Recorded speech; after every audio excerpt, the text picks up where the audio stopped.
Go on.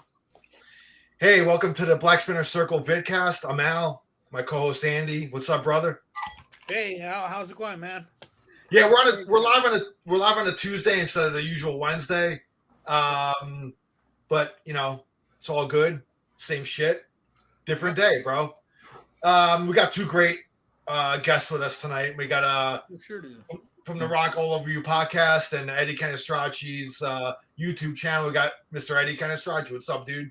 Hey, great to be back here, guys. Got a lot of fun and looking forward to discuss these Cheap Trick albums. There's a lot to say about them. Yeah. And from the Almost Human podcast or channel and oh god, I'm fucking spacing on the other. It's the Rock and Metal Combat Podcast. Rock and Metal Combat Podcast. God damn it! Because me and Eric's podcast is like ripping off their podcast. Yeah. So the name is very similar. Thanks for helping me there. Oh well. At least you're yourself, man. Your co-host is Ian. Is Ian to the bone? He's gotten better. Yeah, me and Eric have had discussions about that. So he's gotten better. I've reigned in the beginning. He was like totally just biting from fucking Ian, like saying a lot of his shit. And I was like, Eric, I love you. You're great. And I understand you're a fan. You're a big fan of the Rock and Metal, Combat Podcast, but you can't bite from Ian like that. You got to come up with your own fucking one-liners and shit. He was even opening in the very early episode. Yeah. I remember he was even doing the can. Oh yeah. Yeah. I was like, you can't do that. But he's gotten like now he does the wrestling pronounce. Like he announces my name like a wrestler, like an announcer. So he's getting like a band that's influenced. They eventually shake off their influences and start having their own voice. So I do think Eric is starting to get his own voice. But yeah, he was. I'm not lying about it. He bit a lot from Ian Wadley. Hey, regardless of him not being Ian, it's still a damn fine show. Well, I appreciate that. Rob. I learned on that show that Bushy loves to trigger people by saying, I like OU812 more than Fair Warning. He says that to trigger people. And I then thought it he was said, Women and Children first. I knew it was Comedy Gold. no, it was Fair Warning. I know he said it on Mark's show. But on his show, he said Fair Warning. And he's like, no, man, that's how I really felt. I'm like, sure. Eddie thinks he's serious. I know nobody on the fucking planet thinks. I just say this. I love Bushy. Nothing against Bushy, but he's got his own taste in things. Yeah. He's got his own taste in things, and a lot of times he likes things that suck. So No, the mountain air might do something to him. He's up there. look, I believe he likes OU812 too. Don't get me wrong. I know that. I mean, look at him. He likes Debbie Gibson and Milli Vanilli and shit like that. I get that. I do get that. But for him to say it's better than Fair Warning, it's his way of retaliating to all of us that says Sammy Hagar sucks. Because I got audio proof of that motherfucker constantly complaining about people that hate Sammy Hagar. Oh, these people say this about Sammy. And then the number one thing, when somebody says, I don't care what anybody says, I like this, they care. They care. And nobody says, I don't care what nobody says, unless they care what somebody says. Anyway, hi, I'm glad to be here. And on tonight's episode, I'm going to do my best impression of Rick Rubin. I guess at this point, the point's kind of moot to even introduce Ralph. But Ralph Vieira, how are you, brother? I'm good. I'm sorry I'm laying down. No. A medical issue, but it's going to be cleared up soon. But sitting down, it irritates. It doesn't really hurt. It's more like irritation. Right. So when I lay down, I don't feel shit, Well, And plus, the illegal street drugs help. Well, it makes the images less static. We got someone like laying down, makes it a little different. it is, man. Yeah. Listen, Ralph has the clout that he can do anything he wants, so I'm not going to interfere here. Well, I'm going to be honest with you. You know how I got the clout? You know how I got it? What? By listening to Standing on the Edge. Yep. Yeah, we're gonna do a vinyl battle between two albums that actually might irritate like some Cheap Trick fans. I don't know, man. I mean, these are considered kind of the bottom of the barrel usually. Yeah. Between Standing on the Edge and The Doctor, the two mid '80s Cheap Trick albums. Standing on the Edge came out in '85, produced by Jack Douglas, but he didn't finish it. Tony Platt came in and finished it. And then The Doctor came out in '86, and Tony Platt produced that one. That was the last album to feature John Brandt before Tom Peterson came back on the next album. But these two albums are usually considered to be kind of the lower end of the Cheap Trick catalog. But I personally I hadn't listened to either of them in a long time, so it's kind of nice to revisit them. And they're not turds. I like what they are. I like them. Production values very 80s on both of them, but we'll get to that as we go through it. But we're gonna do a little segment called "What's Spinning?" Like, what have you been listening to the last couple of days, week, whatever. If you guys have anything, Edwin, you got anything, bro? Well, I was just listening to these two Cheap Trick albums in the mid '80s, Standing on the Edge and The Doctor. So I was listening to that refresh because I don't, especially Standing on the Edge, I haven't listened to in a long time. Yeah, so I listened to those two albums. I've been on like a fusion kick. I've been listening a lot, for the past month or so. I've been listening a lot of Miles Davis, like funky shit. Been listening to that. Sometimes his 80s stuff, right? Yeah, it's 80s stuff actually, which was kind of a neglected period for me. I used to kind of stop at the 70s, but I've been digging his 80s stuff. Something about being like, I don't know, middle-aged, divorced, and in a condo in Tampa has made like slick, like love making 80s jazz kind of, I don't know, work for me. I've been listening to that, and they're just my fucking like rock and metal shuffles. I just like, I have so much music that it's great because then I just listen to shuffles and then things pop up that I haven't like listened to in years, and you get into that. And that's pretty much, I haven't been really listening to anything new. I had to listen to Theater of Pain, Motley Crue's Theater of Pain for the last episode of our podcast. And, if you want to check that out, check that out. It's a mixed review. I'll just say that. Some good songs. Home Sweet Home, no way to fucking Nikki Sixx and Tommy Lee wrote that. I'm not convinced of it. Too good. They couldn't write a song that professional. It was Matthew Trippy who wrote that. Yeah, and even Mick Watkins, who's on that episode, the great Mick Watkins, he admitted that as much as he loves Nikki Sixx, he doesn't even think Nikki Sixx is playing bass on their fucking albums, which I thought was great. That was like, that was a great moment because he just revealed that right on the show. But 1985, just like one of this album. But and obviously I'm always on an AC/DC kick because they're my favorite band. Right. Me and Ralph, been discussing Fly on a Wall and Blow Up Your Video. I saw that episode. It was good. It's multiple. It's like a multimedia event. Which is it's 3 episodes. Yeah, it's a trilogy. I did a video, Ralph did a video, and then we came together for a live stream video. And they all did really well too. So it's cool. And check that out. But I've been kind of bouncing between rock and roll music and jazz for the past month. That's what I've been kind of doing. Oh, that's also, I saw the AC/DC episode with you, Eddie, but I got to catch up on the others. I definitely want to catch that Theater of Pain episode because that's one of my favorite albums by I got to definitely check that out. I like that album. Yeah. It's not bad. It has some good songs. It's definitely better than...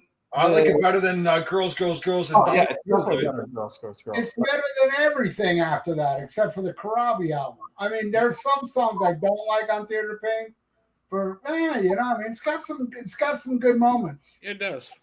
Yeah, it definitely has its moments. It's my third favorite. So there you go. I like the first two best, then the third favorite, and then that one third. But earlier today, I was listening to Saints of Los Angeles, and I had texted Al about that. If that's Mick Mars playing on that, because it doesn't even sound like him at all. Oh, I doubt it's him. I think it's the doubt guy it. from 6 a.m., man. Yeah, that DJ Ashba. It's basically a 6 a.m. album, really. Yeah. I don't think Motley Crue really plays on anything that maybe, I don't know. I even wonder if they play on the Corabi album. I feel like that's Bob Rock and like session musicians. I just don't trust them. I think they're like Kiss. You know, I think they got a singer and a producer and session players, and then they like fake it live. I don't know. That's my opinion. Well, there's the video of them when they're doing the Corabi album where they're in a warehouse and they're going to do a few things for the press. Like, yeah, look, we're doing it. no, but they're really like building the songs and stuff. I mean, it's a great video. I thought. Oh, maybe. You're more educated on it than me. I love that album. I love that album. That's like one of my favorite. I do that making a Corabi video. Yeah. There's that scene where Mick Mars says the N-word. Oh yeah, that's the. Did he say that too? Because I know Nikki Sixx said it in public. No, he said it live. But in the thing, he says the N-word in well, there's only one way to say it. But he really said, he showed something. He goes, it looks like a damn N-word painting. He showed something. This is like a N-word painting. So half of Motley Crue is racist. It's official now. Because Nikki Sixx and Mick Mars have both said the N-word in a derogatory way. I'm sure Tommy has said it time and time. Well, Tommy wants to be black, so I don't think he would say. He would say it with an A. He would say it with the A at the end, not the R.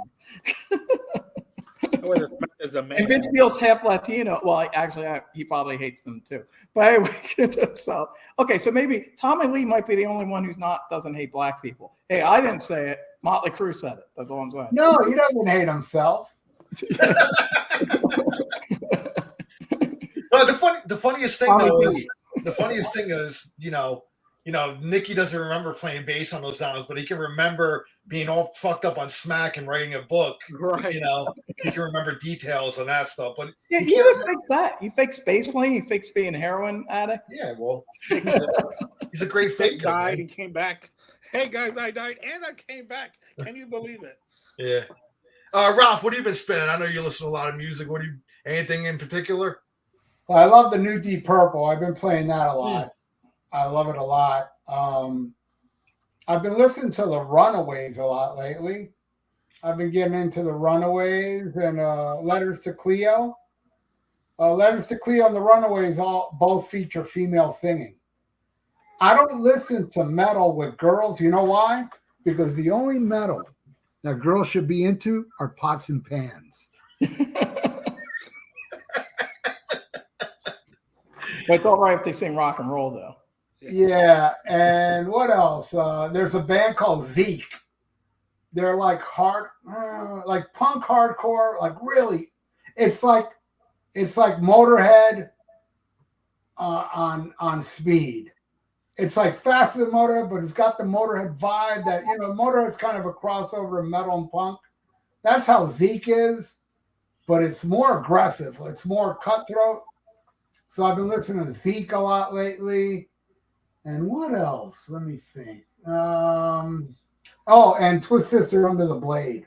I love that album. I was cranking that the other day. Great fucking album. And what did we review? Sonic Boom. I listened to that crap. I listened to that garbage. Did you put that episode out already, right? Yeah, it was, man, I always hated that album. Then hearing it again, I was like, man, it's worse than I thought, Yeah,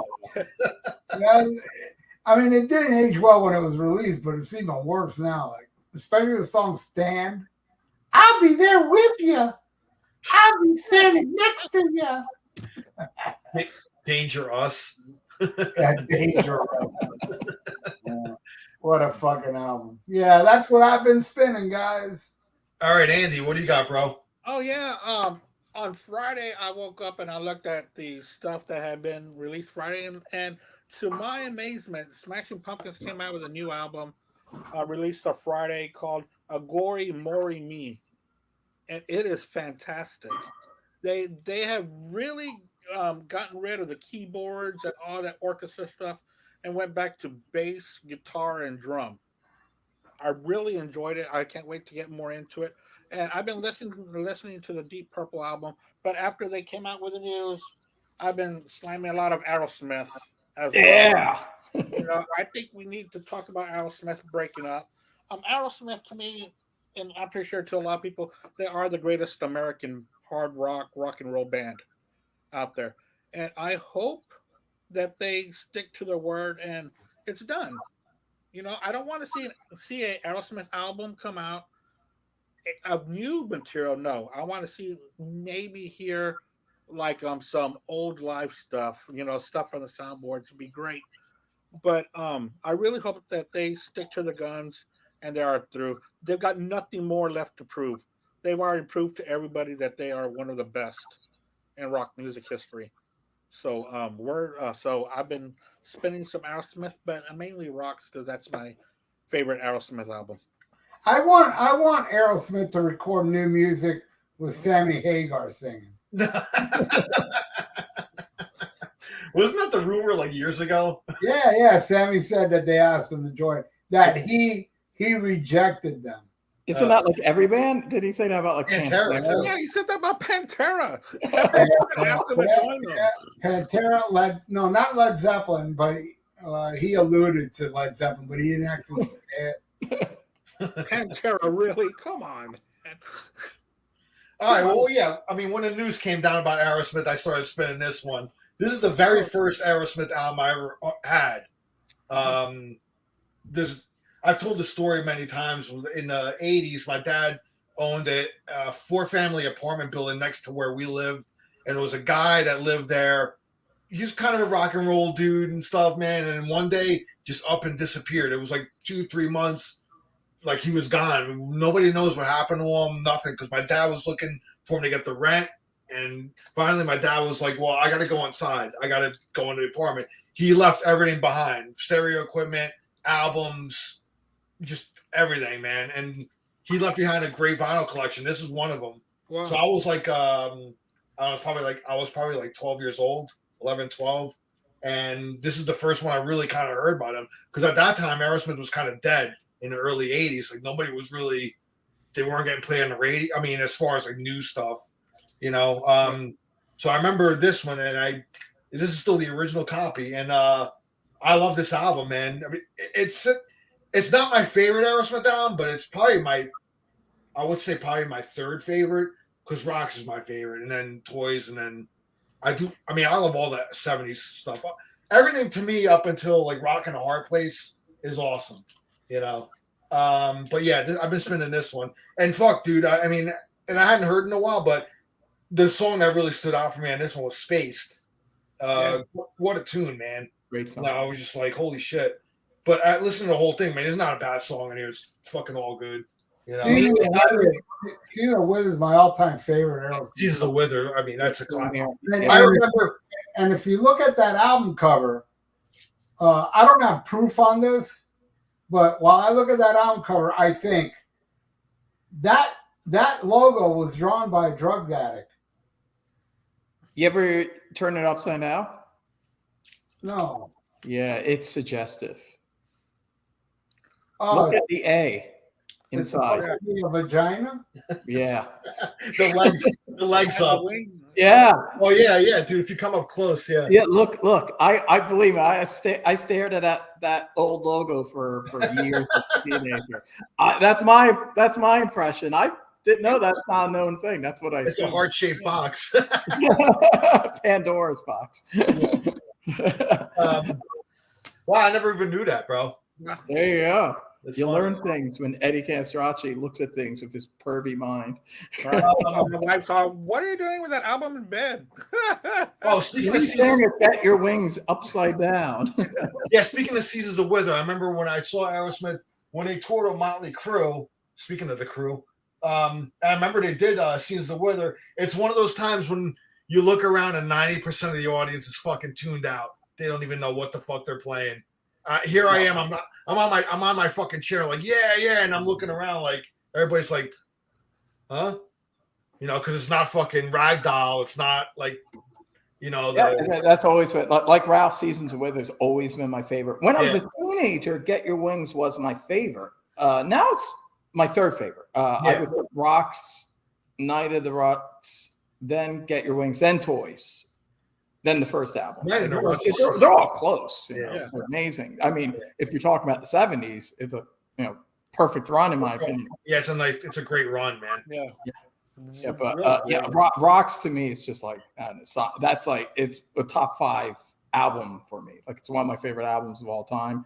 And they were my first concert I ever went to was Aerosmith, the Pump Tour. Oh, okay. Yeah, so I have they did One Way Street at that show.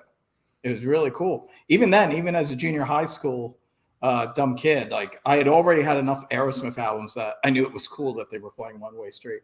But it was a great show. They did Lord of the Thighs. It was like they opened up Train, kept it rolling. It was an amazing show and a lot of shit from Pump. And Pump, I think, is a great album. I believe Ralph likes it too. I love Pump. I don't like Love and Elevator and James Got a Gun, but I love the rest. Oh, that's a great album, man. I think there's a lot of great songs on there. Yeah, They did D tracks. They did FINE Fine. They did Voodoo Medicine Man. I love when bands like believed in the album that was like the new album. Like I'm disappointed that AC/DC's not doing more from like Power Up because I thought it was a great album and they're just doing 2 songs. Even though it would help Brian to be singing the older shit because that's closer to what his voice is like now. But back then, like the new albums still were like relevant. Like Pump was a relevant album that the fans wanted to hear, and they played it, and it was great. It wasn't just about the old hits. And because it was a top 10 album Pump for a while. I saw that tour. It was amazing. Yeah, great. Yeah, they even did like a cover, like a "Love Me 2 Times" and Red House. It was a great fucking show, and it was my entry into going to see concerts, and it was at the Spectrum, the Philly Spectrum, where Rocky fought Apollo Creed in Rocky 2. So it was an awesome show. And and Aerosmith was like the first band that I ever did the deep dive with. Like they were the first band. My brother got me into them with Permanent Vacation, and that was my gateway album. But then me and my buddy, we got the Gems compilation, which was a great compilation of deep tracks. And when I listened to Gems, I was just like, wow, this is even better in Permanent Vacation. Like this old stuff is really, really fucking great. And I did the Columbia House scam, and I within a month or 2, I had all the 70s albums. And that was where it was with Aerosmith that I kind of acquired taste, I would say, where I wasn't just listening to whatever MTV showed me and whatever was new, where I actually went back to the past and got old. And I would do that shortly after of AC/DC. They were the second band I did that with, but it was Aerosmith was the first band I did that with. And still to this day, those 70s albums, I like some of their 80s stuff, and Nine Lives had a couple good songs, and they would have a few good songs here and there, but they also had a lot of shitty songs too after the 90s. And I was just saying, if Aerosmith stopped with Night of the Ruts or Rock in the Hard Place, to me it would be a perfect run, and those 70s albums. And like Ralph, I was disappointed that they were touring with Joey Kramer because they were so close. They were one of the few bands that had the original lineup, actually 5 members. And it's sad. On one hand, it's sad that Aerosmith's breaking up, but then there's part of me that's you guys fucked it up. You should have stopped. You should have had that last show with Joey Kramer and then end it, and then you guys would have fucking made the Myths. You would have been so cool to have actually ended with the original band, but you got greedy. They got greedy, and they went on for one more run without Joey, and it kind of bit them in the ass. So I have mixed feelings about that. I always love Aerosmith. It's sad that they'll never have to play again, but on the other hand, it's you guys kind of you could have went out in a classier way. So I got mixed feelings about it. Yeah, look, they were going to play down here, and I wanted to go. But the cheapest seat, I'm talking nosebleeds, were $800. Yeah. I'm look, number one, you don't have Joey Kramer there, and I'm not paying $800 for any band. No. For nosebleeds. And then I see the set list, and they're doing Seasonal Withers and No More, No More. Yeah. My 2 favorite Aerosmith songs. And I'm fuck, if that shit was cheaper, Joey Kramer or not, I'd go.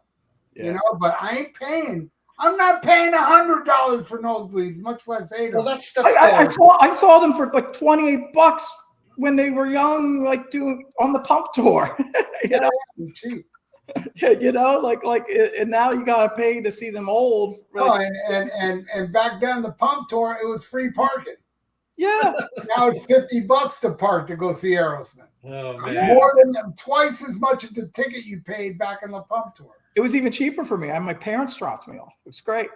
I just went right into the show. They picked me up. It was so fucking cheap. It was just my allowance money. Yeah, we had free parking at the Miami Arena. There was free parking everywhere. It was beautiful. I have a poster. It's a reproduction poster of Aerosmith Draw the Line concert ad with AC/DC opening up for them. And this would have been Powerage era, like Bon Scott, you know, AC/DC. And the tickets, I shit you not, on the poster say $8. $8, and it's a real reproduction. I was going to concerts in the 70s. He remembers those prices. Yeah, so people in 1978 could see Aerosmith during like the live bootleg Draw the Line like era, and AC/DC opening for them during the Powerage era for $8. You know, I mean, you know, and they say, oh, well, the cost of living, inflation. No. They're just screwing us over now. And back then they weren't. That's just now ticket prices are way beyond cost of living, dude. It's just it's just greed now. It's good. And a lot of times. And in fact, it's also a lot of older acts. Like Paul McCartney's like that. I love Paul McCartney. I don't even mind that Paul's out there sounding like an old man, because he is an old man. I prefer that than backing tapes. But I ain't gonna pay $1,000 to hear some old guy that can't sing that well. No. You know, that's like the thing. Like, they're just too greedy, these people. Yeah. It's sad. It's sad. Well, moving on from Aerosmith to Cheap Trick, our topic for tonight, we're going Standing on the Edge versus the Doctor, track by track. We'll see how this plays out. Which are we keeping now, Andy? Are we keeping score like each of us, or are you going to keep the score? I'll keep the score. Yeah. All right. Oh, I didn't know we were doing track by track. Oh, yeah, we're doing track by track, man. All right. So track 1 versus track 1, track 2. All right, I got it. Kind of like Ralph's, when he does a track by track. I invented that shit, man. It's all right. If my co-host can bite from Ian Wadley, you guys can bite from Ralph Vieira. It's all right. Well, just say like you say, it's an homage. Yeah. There's people that write me going, dude, is it okay if I do a track by track on my channel? I was like, bro, I ain't copywriting this shit. Do what you gotta do, bro. There's just so many fucking anal people out there, that would be like, hey, it's mine, man. You can't. Fuck you. Use my shit. Rip off all my shit. I actually put all my music, my 2 CDs, on public domain. Anybody can get my shit for free now. And you can use it on your movie, TV show, whatever. I bought a damn CD then. I'm just kidding. Huh? Al just bought your CD. No, I bought the CD. I like it, man. He still prefers that. I got the vinyl as well. Ralph's not saying he doesn't prefer you buying a CD, but he's just giving people the option if they're broke ass people. If you want to stream it, I get it. Oh yeah, you're a go-getter, man. You're one of those fucking people that get physical media. Yeah. I'm talking to the lame ass posers out there. Go ahead, use my music, you fucking streaming anti-heterosexual people. All right, man. So track by track, Standing on the Edge, released in 85, Doctor 86. So track number 1. We're going to go Standing on the Edge first, then first the Doctor. So Little Sister, track 1's Little Sister from Standing on the Edge versus It's Up to You from the Doctor. Now, Eddie, are you prepared for this? Like, did you do? Oh, I know these albums fairly well, okay. And I just listened to both of them. So, yeah, I'm definitely prepared. Okay. I can do this. Yeah. So we're going to start with you. We'll go to Ralph, Andy, and then myself. So starting with you, Eddie. Between Little Sister and It's Up to You. Go ahead. No question. It's up to you. Yeah, Little Sister sucks. But I will say this: the original Jack Douglas produced version, you can actually hear. This is the only song I believe where there is a Cheap Trick's like a rarities album, a compilation that came out, which has the original mix. That is better than that shitty compressed thing that Tony Platt did. I don't know why Tony Platt's only sucked as a producer, because he was an engineer for Highway to Hell and Back in Black. So you think the guy would have. Some people make better engineers than producers, though. They do sometimes. That's yeah. So although he might got better on the Doctor. Yeah, we'll save my overall opinion to me. You'll figure it out by the time we're halfway through this, which album I prefer. But the Jack Douglas version of Little Sister is better. It's still not that good of a song, though. It's just kind of a dumb rock and roll song, and there's not a lot of thought behind it. Whereas the other song, even though it's not like one of the better, it's kind of a mid-tier track on the Doctor, it's kind of weird. It's a little inventive. I just like it better. It's a little more like I hear different things in it every time I hear it. Whereas Little Sister, there's something about that just annoys me. It just comes on a little too strong. Like, hey, Little Sister. It's just like, hey, calm down. Keep it in your pants, Cheap Trick. You have not impressed me yet. Don't act like it's a rock and roll party yet. You're coming on too strong. The song's not that strong. Whereas the other song is coming on it's a little quirkier and it's a little different. So it's engaging me. So I'll go with that one over. It's up to you. Okay. Yeah, it's up to you. It's up to you. It's a horrible title for a song, but still, I still like it better than Little Sister. Definitely better. Yeah. All right, Ralph, man, what do you got, bro? Yeah, Little Sister sucks. It's like romper room rock. I hate it. I hate that fucking song. Where it's up to you. I got to tell you, I bought the Doctor on vinyl for $2 when it was new. No, I'm sorry, it was $3. It was $2.99. It was brand new. It was out maybe 6 months. It was that year, and I bought it. I took it home, and I was horrified. I hated it, but man, through the years, I love this fucking album now. And It's Up to You. It's experimental. I didn't like it the first time I heard it, but now I love it. I love it. It's like experimental with those keyboards that don't sound like that typical 80s, British cigarette keyboards, you know what I'm talking about? Those little bundles of wood in Canada keyboards. So, it's great. It's awesome. I love it. And it's kind of like, it's a little fast moving. I think it's awesome. And it was very unfair of me not to give it a chance. Back when I heard it one time, I never listened to it for many years till I had to do a review on it. Then I, listened to it for a whole month straight, and it really grew on me, man. Love it. I love this song. It's Up to You. So that over Little Sister any day, man. All right, man. Andy, what do you got, bro? Yeah, I'm going to go with the same thing. I'm going to go with It's Up to You. And the reason for that is what Eddie and Ralph were saying. This song has a personality to it. It really has some kind of emotion to it, when Little Sister's just a rock song that has nothing to it. There's nothing special about it. The lyrics are a little creepy, which I know that sometimes Cheap Trick can write creepy songs, but this kind of went too far on the creep factor. So I'm going to go with It's Up to You. Oh, well, I guess I'm a creep and like songs that suck because. Well, you do like some Van Hagar, Al, so you've established this. Ian, I saw the episode. Ian thinks I should get 2 to the back of the head. Yeah, you gotta watch out. Hit out. Hey, I don't think that, man. Yeah. I'm all for Sammy Hagar fans to live their miserable lives. I'm not one of those ill people though that thinks OU and 2 is better than anything. Fucking Dude, nobody thinks that, Al. Nobody thinks that. Bushy doesn't think that. Nobody thinks that. There's just certain facts that just can't be debated. Sammy Hagar might think that because he apparently did not think Van Halen was worth kind of paying attention to until Jump. Like when he heard Jump, he was like, "Hey, okay, This is kind of interesting. He's so full of shit, bro. But it's Sammy Hagar we're talking about. He gets a pass for sucking. He's full of shit. He's full of shit.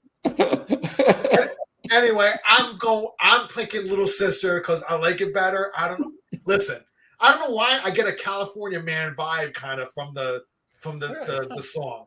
If you really listen to it, there's kind of a little bit of a California Man kind of vibe to it. Not saying it sounds like California Man, but the vibe of it kind of comes off a little bit like, I don't know, that's the vibe I got from listening to it.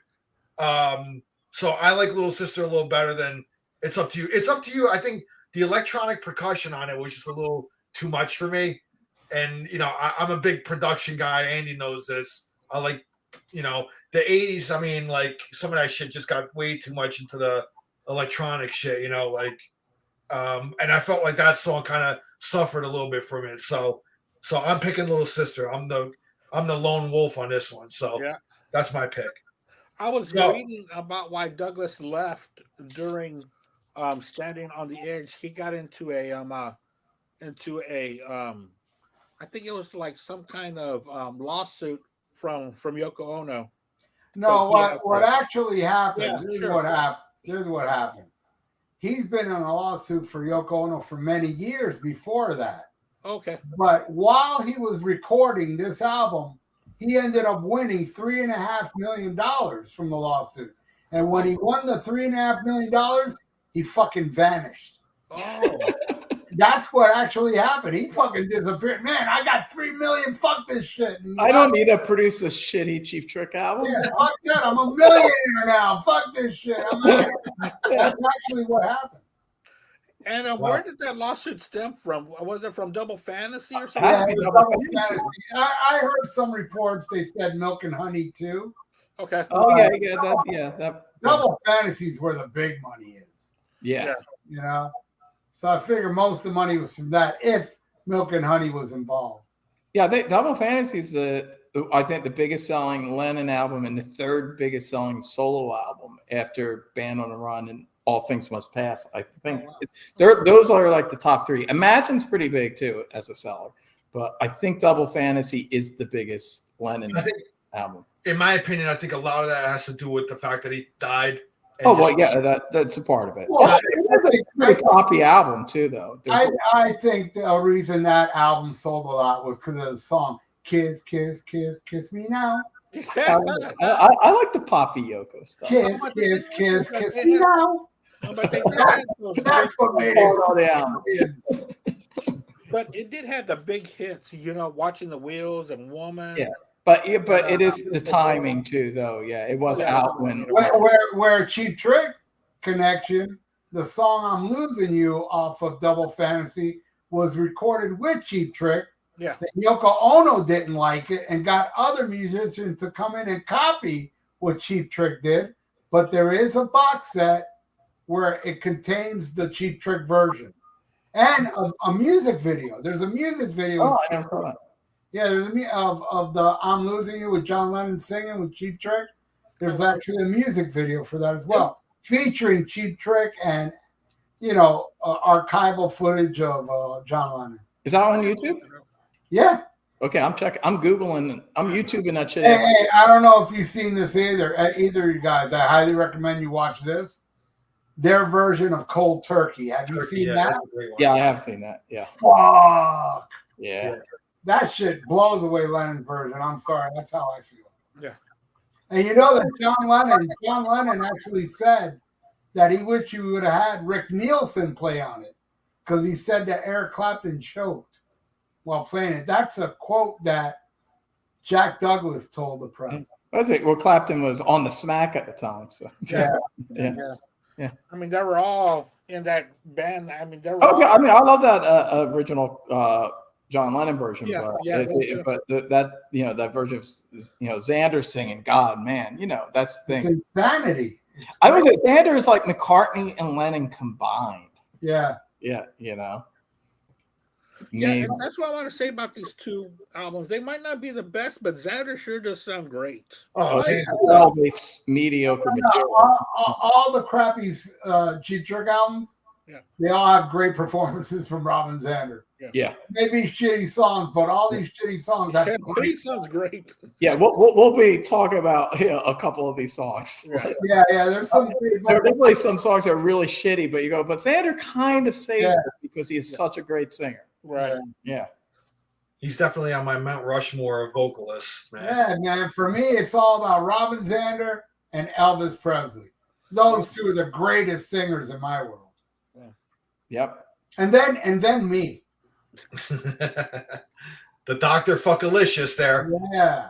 All right, going on to track 2. We're going Tonight It's You from Standing on the Edge versus Rearview Mirror Romance. Eddie, This what is do you got? gonna be the only time where it's kind of like a battle. Like, because I really love both these songs. And it's probably gonna be the only time I give the win to a song from Standing on the Edge. You yeah. just spoiled it. Yeah, well, yeah, Tonight It's You. Yeah, Tonight It's You's amazing. It's an amazing song. I love this song. Best song on the album. There's like nothing even close.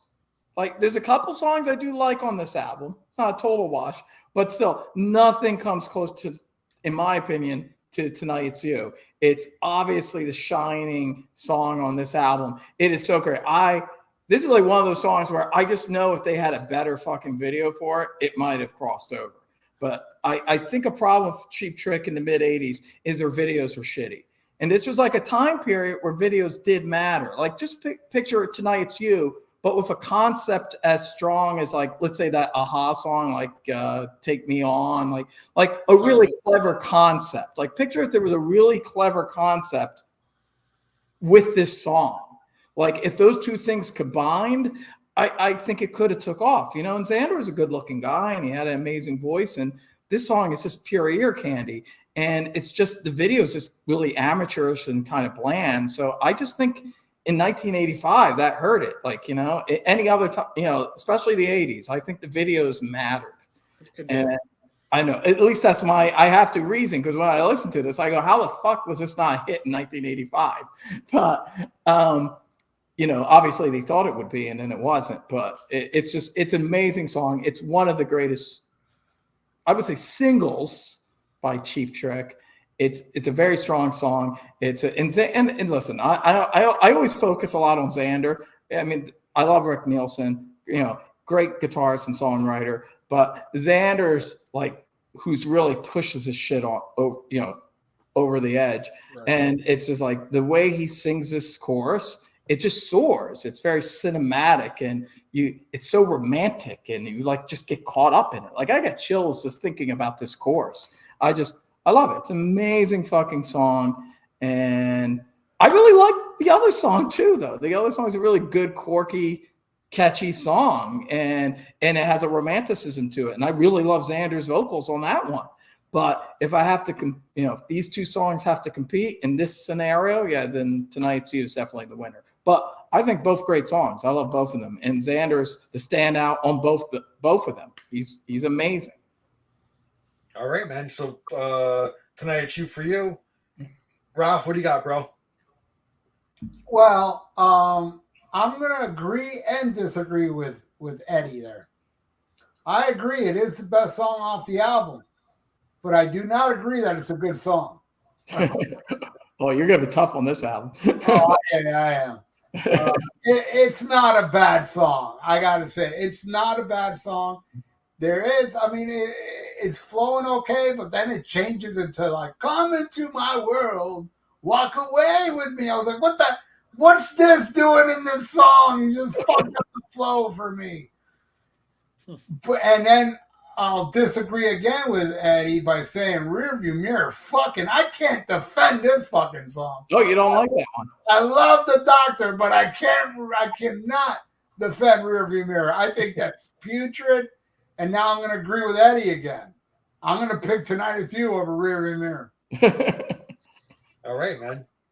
Andy. Yeah, I'm going to go with Rearview Mirror Romance. Wow. Once again, the title is just so Cheap Trickish. It just is. And I know the music is completely different, but I like that song.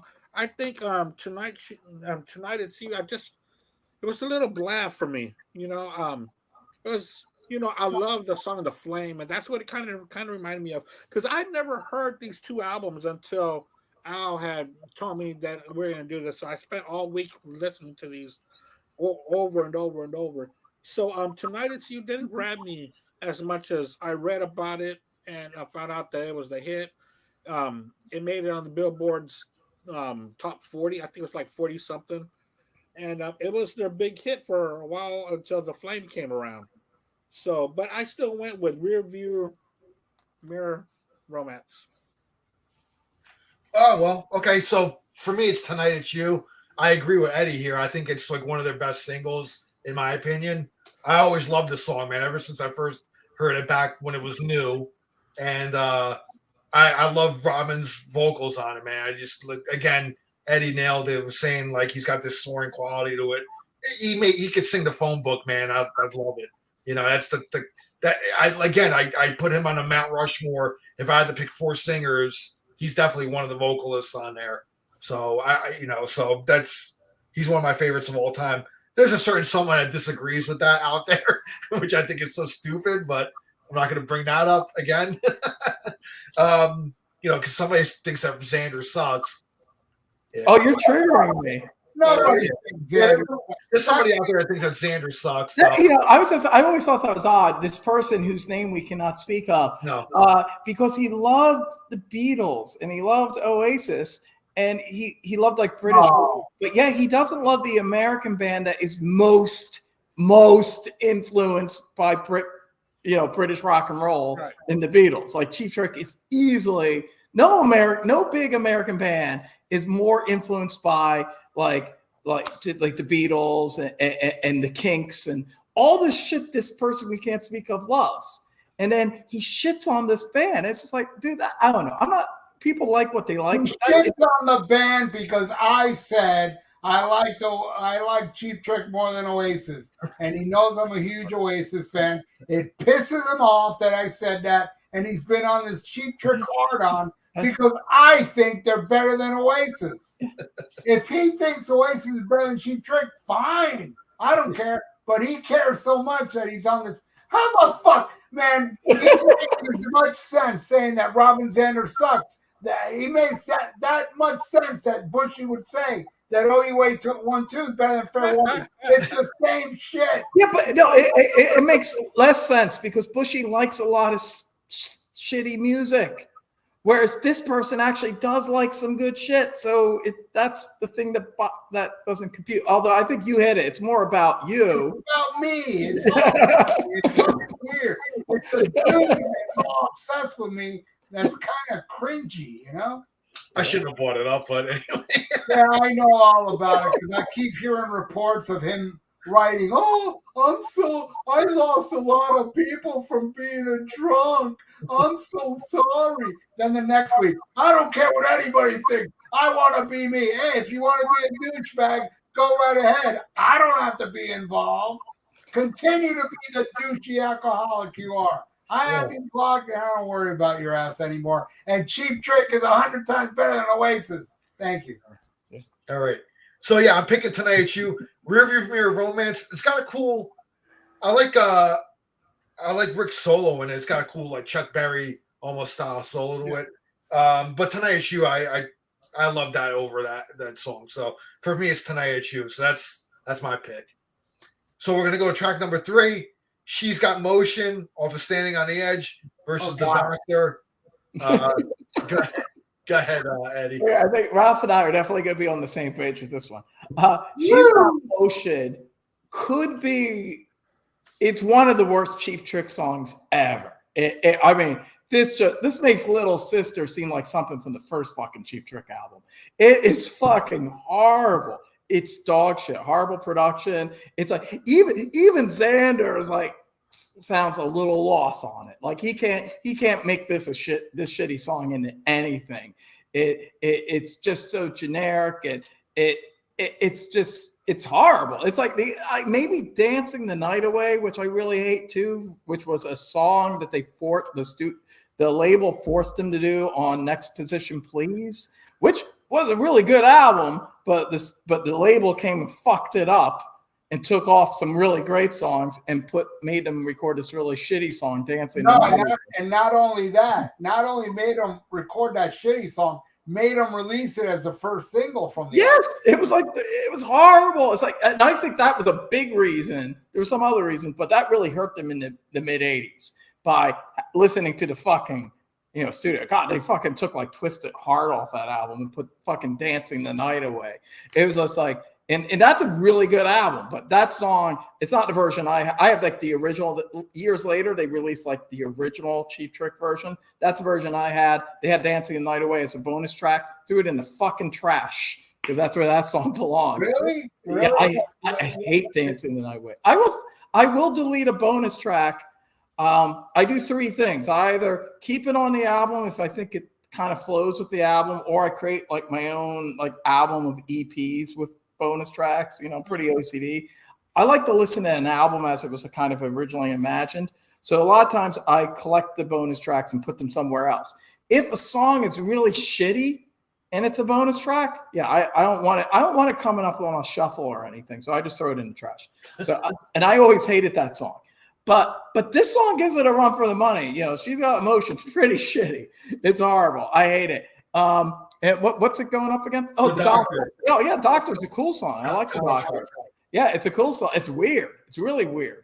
But it's weird, experimental. It's like this is my general. Like, it's obvious. I think it's kind of obvious at this point that me and Ralph prefer the Doctor. We're only like 3 songs in, but yeah, I like the Doctor. Like Ralph, it's a grower. Like, it's an album.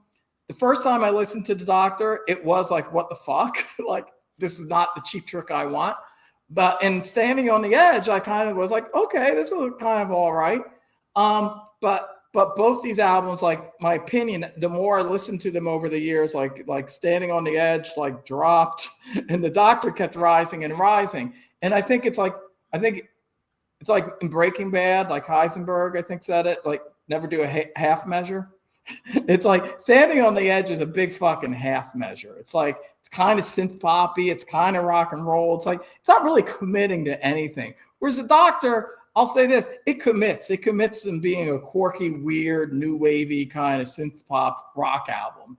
And it goes all the way with it. And it creates a very unique Cheap Trick album, like not like anything they've ever recorded. I wouldn't say it's one of their best albums. It's like a mid-tier Cheap Trick album for me, but it's a solid mid-tier album, and it's one that's grown on me over the years. So yeah, overall, I definitely prefer the Doctor. And this song, the title track's a great example. Why? It's weird. The thing about Standing on the Edge, it's so normcore. It's like Cheap Trick trying to be normal.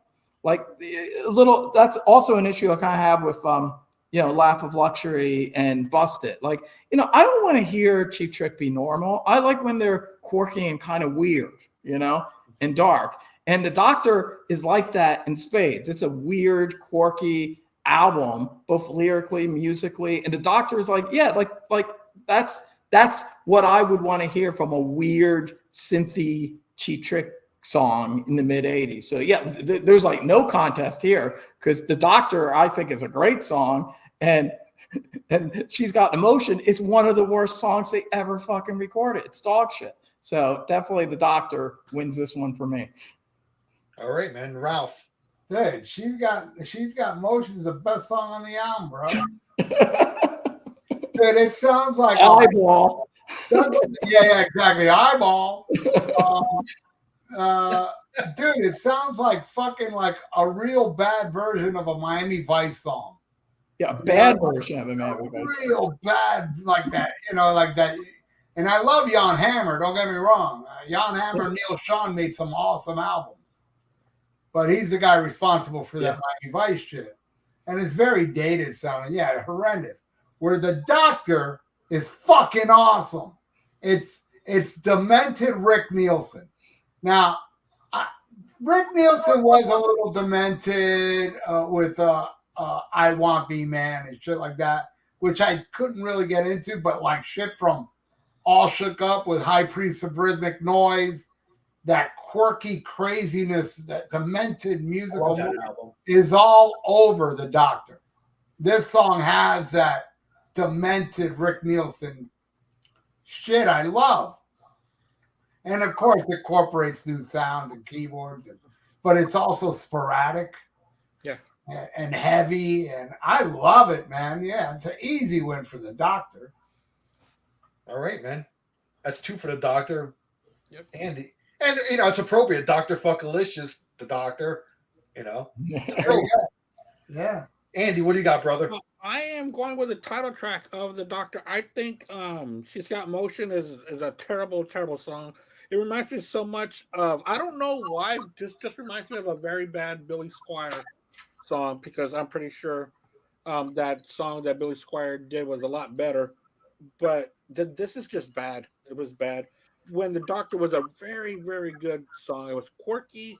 It was weird. Just like the way that Eddie and Ralph were saying.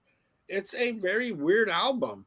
But so far, I've chosen the Doctor all 3 times. So I'm going with the same thing, man. The Doctor title track. The thing I got from She's Got Motion, like in the beginning, like Ralph was saying, sounds kind of like that Miami Vice. It sounds like, for me, it almost kind of sounded like the pulsating synth of, like, the way ZZ Top's leg starts out, or like something. It would have fit like on Eliminator or Afterburner or something like that ZZ Top did in the mid '80s, kind of like with the pulsating synths and shit like that. The way it started off, that's like the kind of the vibe that I got from it. The Doctor, I remember. See, I didn't have the Doctor for like the longest time, and I have it on CD, but my CDs are packed away. I don't have it on vinyl. I only have Standing on the Edge on vinyl out of these 2. But I remember the Doctor. I remember I got the Sex America Cheap Trick box set, and they had like an instrumental version called Funk Number 9 on there. It's got Robin kind of scatting on it, but it's not finished. It's just kind of instrumental with Robin kind of scatting over it, And I like that song from the box set. And I remember when I finally got around to getting the Doctor in like the late 90s or something like that. When that song came on, I was like, yeah, no, I like this song. So yeah, the Doctor, for me, that's my pick out of the 2. So that's the first clean sweep so far. Doctor's gonna win. I'm calling it. That's the first all right, man. The 4th track is Love Comes from Standing on the Edge versus Are You Lonely Tonight off of the Doctor. Go ahead, Eddie. Oh. Okay. Okay, what's the name of that? Love Comes. Okay, Love Comes. I know it's a ballad. I know what the song sounds like. Yeah. It's a pretty little ballad. Ballad, yeah. Yeah, it's a pretty ballad. Rob and Xander can sing a fucking ballad. He's like Elvis that way. Like, he could sing a fucking ballad. And the other one, the Love Me Tonight. Are You Lonely Tonight? Are You Lonely? Okay. Yeah, I know. Okay, yeah, I know. And I know Ralph and I think the same thing about this song.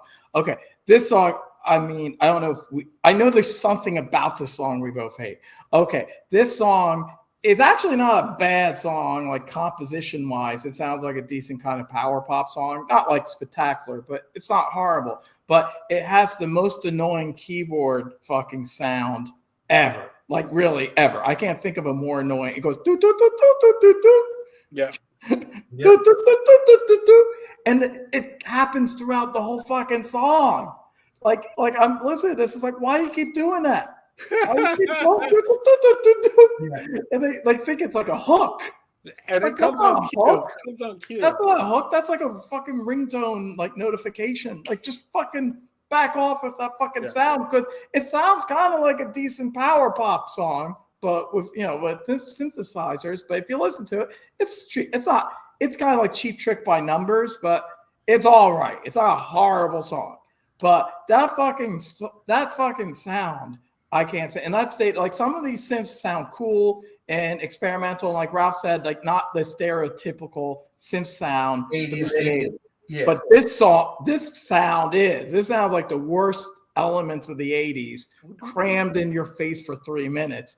And it ruins this otherwise kind of decent song that might have won, actually.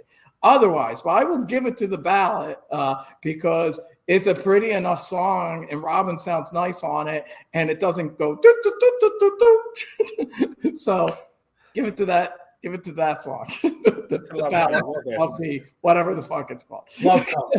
Love Comes. Love Comes. Love Comes is better than. All right, Ralph. What do you got, dude? It should call Love Come Elephant Come because it sucks. Elephant Come sucks. It's horrible. It's a horrible ballad, and I love The Flame. I love that fucking song. I hate this damn tune.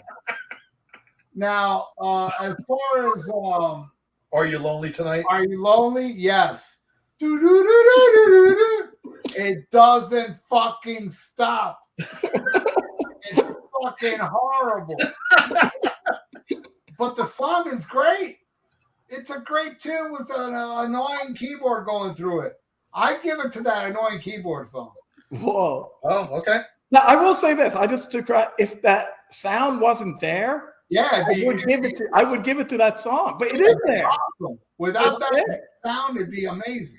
Yeah, without that sound, it would win. But that sound is throughout the whole. I would even let it slide if it was just like at the beginning and end. Yeah, like once a verse, okay, but goddamn, But it's throughout, so it ruins for me. So whereas the other one could kind of just fade in the background a bit. So it sounds like a fucking Sammy Hagar song, man. All right, man. So, Ralph, you picking Are You Lonely Tonight, right? Yeah. All right, Andy, go ahead, bro. Yeah, I am going with Love Comes. I think that's a really good song. I really like it, and that's the first time picking something off of Standing on the Edge. I liked it. I thought it was a really cool song, so that's what I'm going with. Standing on the Edge for me. I'm also going with Elephant Come. I'm going with Love Comes. I like a ballad that Robin sings. Again, like Are You Lonely Tonight is a good song, but that keyboard part, it kills it. Yeah. I mean, I don't know, man. Like, I'd love to hear a version of that song, like, where they kind of stripped that away from it. Yeah. Just take it out. Yeah, just take it out, man. But I'll give the edge to Love Comes. So I like a good ballad too. So that's my pick. So going to track 5 from Standing on the Edge. How About You versus Name of the Game off the Doctor. Eddie. Again, these songs are both kind of mid-tier songs for me. I'm gonna. They're not bad. The other one, the what's the one from Standing on the Edge? What's the name of that one? How About You? How about you? How about you? I really hate the production, but there's kind of a good British rock style song there. It sounds a little Kink-ish. It's not a bad song, but I think I'll go with the other one though. Name of the Game. Yeah, Name of the Games. I really love how he sings. That's when he goes like over and over. I love that refrain, and I love how Robin sings that. And to me, that will give it a slight edge over the other one. But they're not bad. They're both kind of decent songs. But I definitely would give the Name of the Game the edge overall.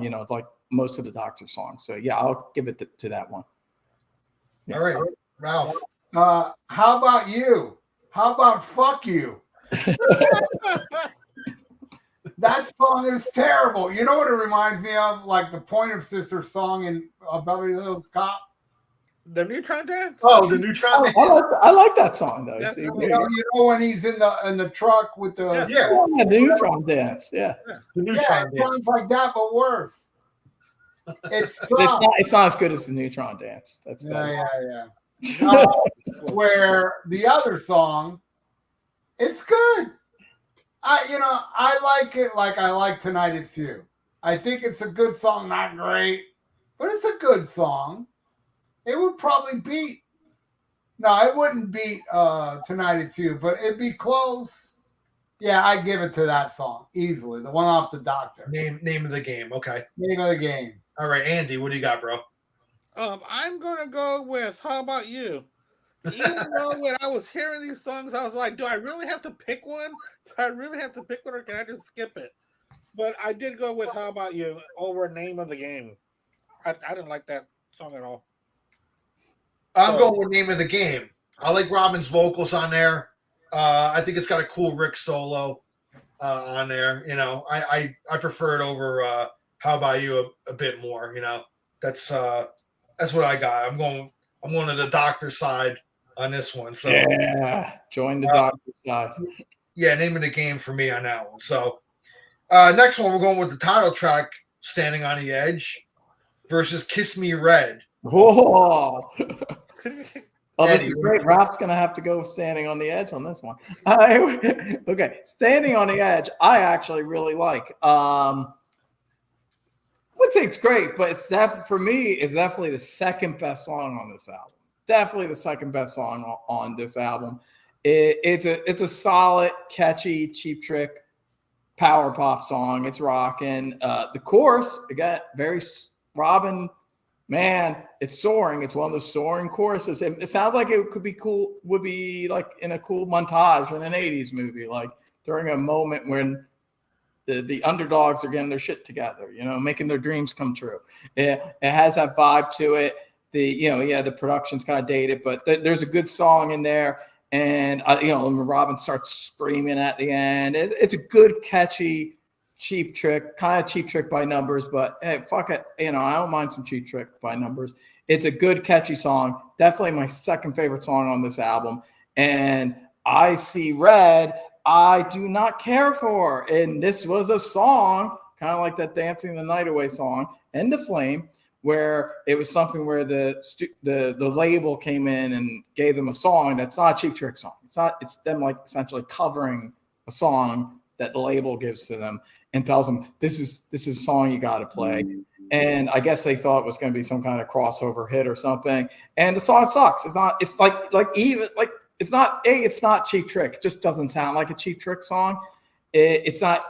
And Robin kind of makes it bearable because his vocals are really good, whereas The Flame is the only time where I don't love The Flame, but I do like it. I think it's a solid ballad, not because the song's anything special, but like I said earlier, Xander can sing the fuck out of a ballad, and he does sing the fuck out of The Flame. Like he's singing it like, yeah, I'm gonna make this song a fucking hit. With so much emotion. Like there's so much emotion that he sells that song, but he can't sell this song. I See Red, there's nothing there. It's like a great actor that's given a dog shit script, and he's trying, but it's just not there. There's nothing there for him to work with.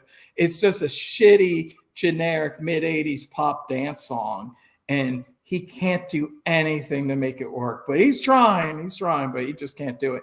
And it's the worst song on the album, in my opinion. And so this one definitely Standing on the Edge. To me, no contest. Definitely better than I See Red. Or Kiss Me Red. Oh, Kiss Me Red. That's a shitty Warrant song. Anyway, sorry, I confused my shitty Warrant song with a shitty Cheap Trick song. That's all right. All right, Ralph, man. What do you got, bro?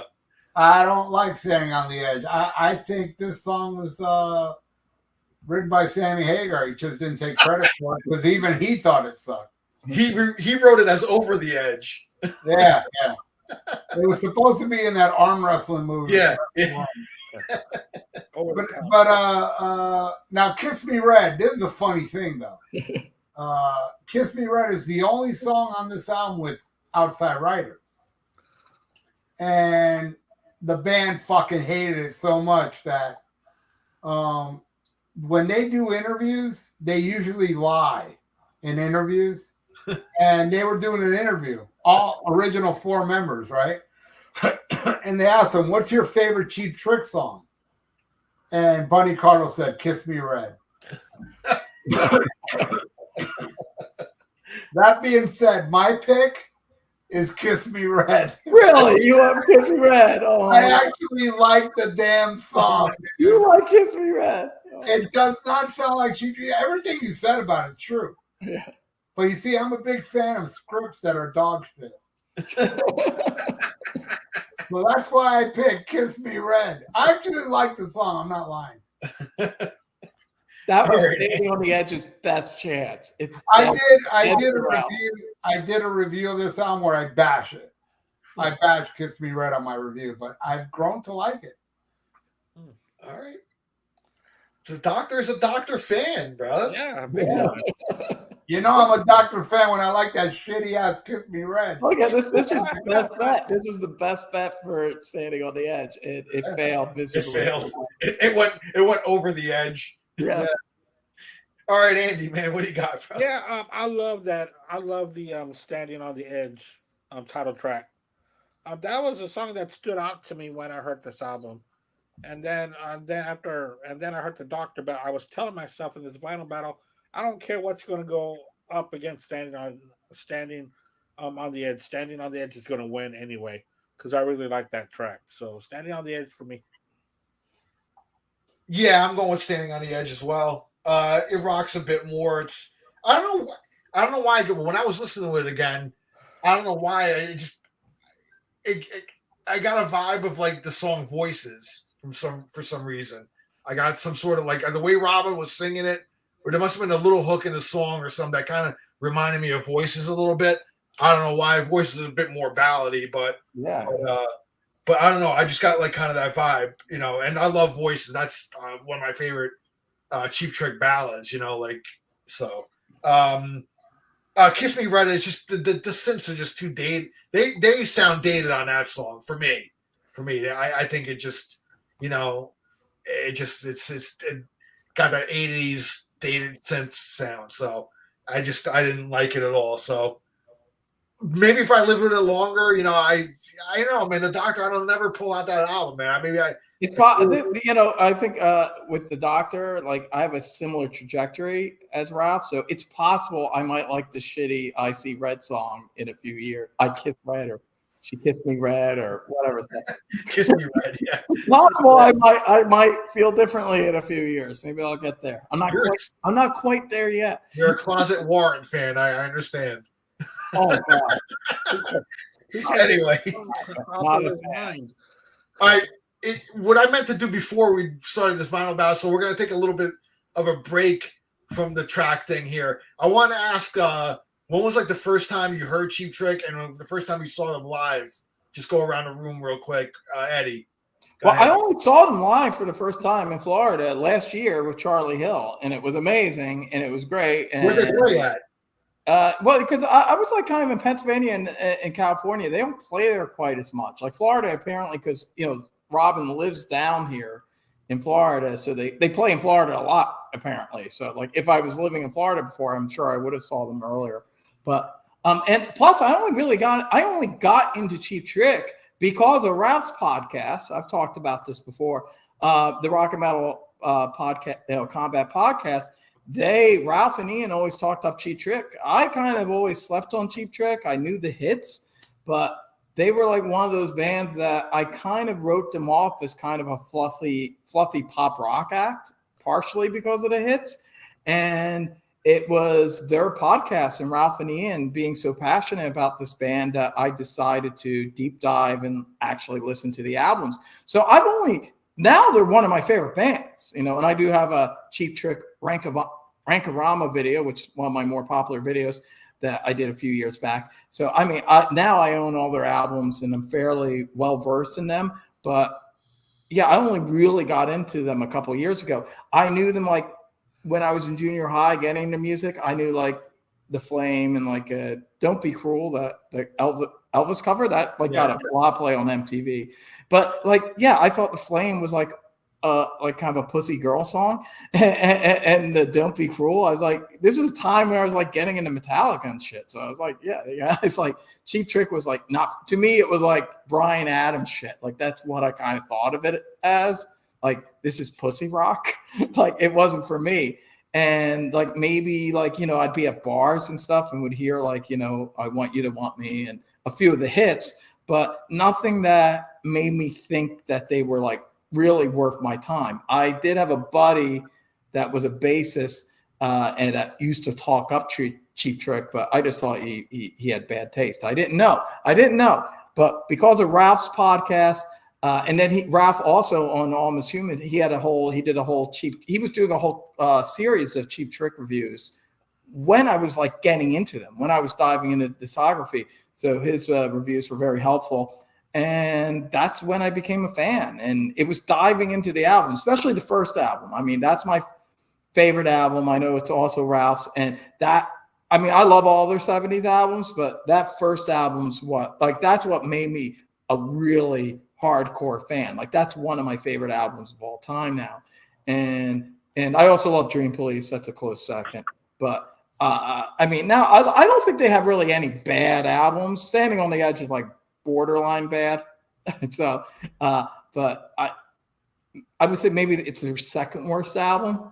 I would say Bust It, only because there's nothing really bad on Bust It, but it's just so consistently mediocre. Like, there's just nothing it's just never an album I go back to. So I would say Bust It's my least favorite. But this is second favorite. But over the year, the thing about the discography is you just keep going back and you can get into different periods, and there's just great band. They're like definitely a top 20 band for me now. Now I love them. But I'm late to the game. So that's why I only saw them for the first time like last year with Charlie Hill, who is like the biggest Cheap Trick fan in the world. Although, like me, he's a little late to the game too. Yeah, but Charlie Hill got turned on by Cheap Trick from our podcast as well. I turned Charlie Hill into a fucking monster. You know, okay, he's a bigger fan than me even. Dude, Charlie Hill went to Canada. He saw them in Canada. Him and Danielle go together. They went to Niagara Falls. They see Cheap Trick all around the fucking United States. Yeah, he They're followed. mega fans, and he discovered Cheap Trick through the podcast. Michael Lynch, you just weighed in right now. He likewise got into Cheap Trick because of your show, Ralph. Right on, Michael. Killer. Oh, cool. People are watching us. Yeah. Also, shout out to Metal Ben, Michael Lynch. They're Jimmy watching. Jimmy Schwartz. Yeah, I love that dude. Yeah, and we all got into fucking Cheap Trick. I would say the trifecta for me is Thin Lizzy, Blue Oyster Cult, and Cheap Trick are three classic bands from the 70s that I got into because of Ralph and Ian's show. That's awesome, man. Yeah. That's what these shows are all about. All these podcasts that we do, we share the music that we love, and hopefully others will catch on as well. We see that a lot of people have caught on to Cheap Trick because of Ralph and Ian. So that's awesome. Metal band, listen to their first album. Yeah, dude. Yeah, Metal Band rules, man. Everybody should subscribe to Metal Band. Yeah. The first album, Metal Band, that's the heavy one, the dark one. Yep. I mean, some dark subject matters. Daddy should have stayed in high school. He's a whore. Awesome stuff. TV violence. Yeah, that's definitely their heaviest and darkest album. The first. Oh God, yes, man. Yeah. Fucking Rick Nielsen's lyrics are demented on there, man. That's him at his most demented. Yeah, and just the sound of it. The sound of that album is so it's like proto grunge. It's very sludgy and dark. Yeah, sounding great. It's dark, man. Big influence on Nirvana. It's a very ahead of its time album in 1970. It went over everybody's head when it was. Oh yeah, it was. It was like an album of the future when it was released. You know, they wouldn't have got it back then. I don't think people even get it now. I still think it's ahead of its time. It is. If that album was released now, it would sound edgy. It'd sound different, and it's amazing. It's one of the greatest rock and roll records ever. Yeah, an album should be, like a diamond selling album, but people suck. Yeah. When did you first get into them, and when did you first see them, Ralph? Well, the way I got into Cheap Trick is a fluke, a complete and utter fluke. They were not famous yet. This was back in '78, before Budokan, where a friend of mine made me join Columbia House. Because if he made me join Columbia House, he'd get a record or two for free, right? So I'm picking shit. I remember I picked some Kiss stuff. And then I wasn't that much into music. I couldn't think of nothing else. And he just wrote in Cheap Trick for me. He didn't know shit about them, right? And it was a cassette. This is what I got, a bunch of cassettes. So I got In Color. That's the one he ordered me. And the cover of that album looks like this shit's gonna be like the Beach Boys. You know, I'm not gonna listen to this shit.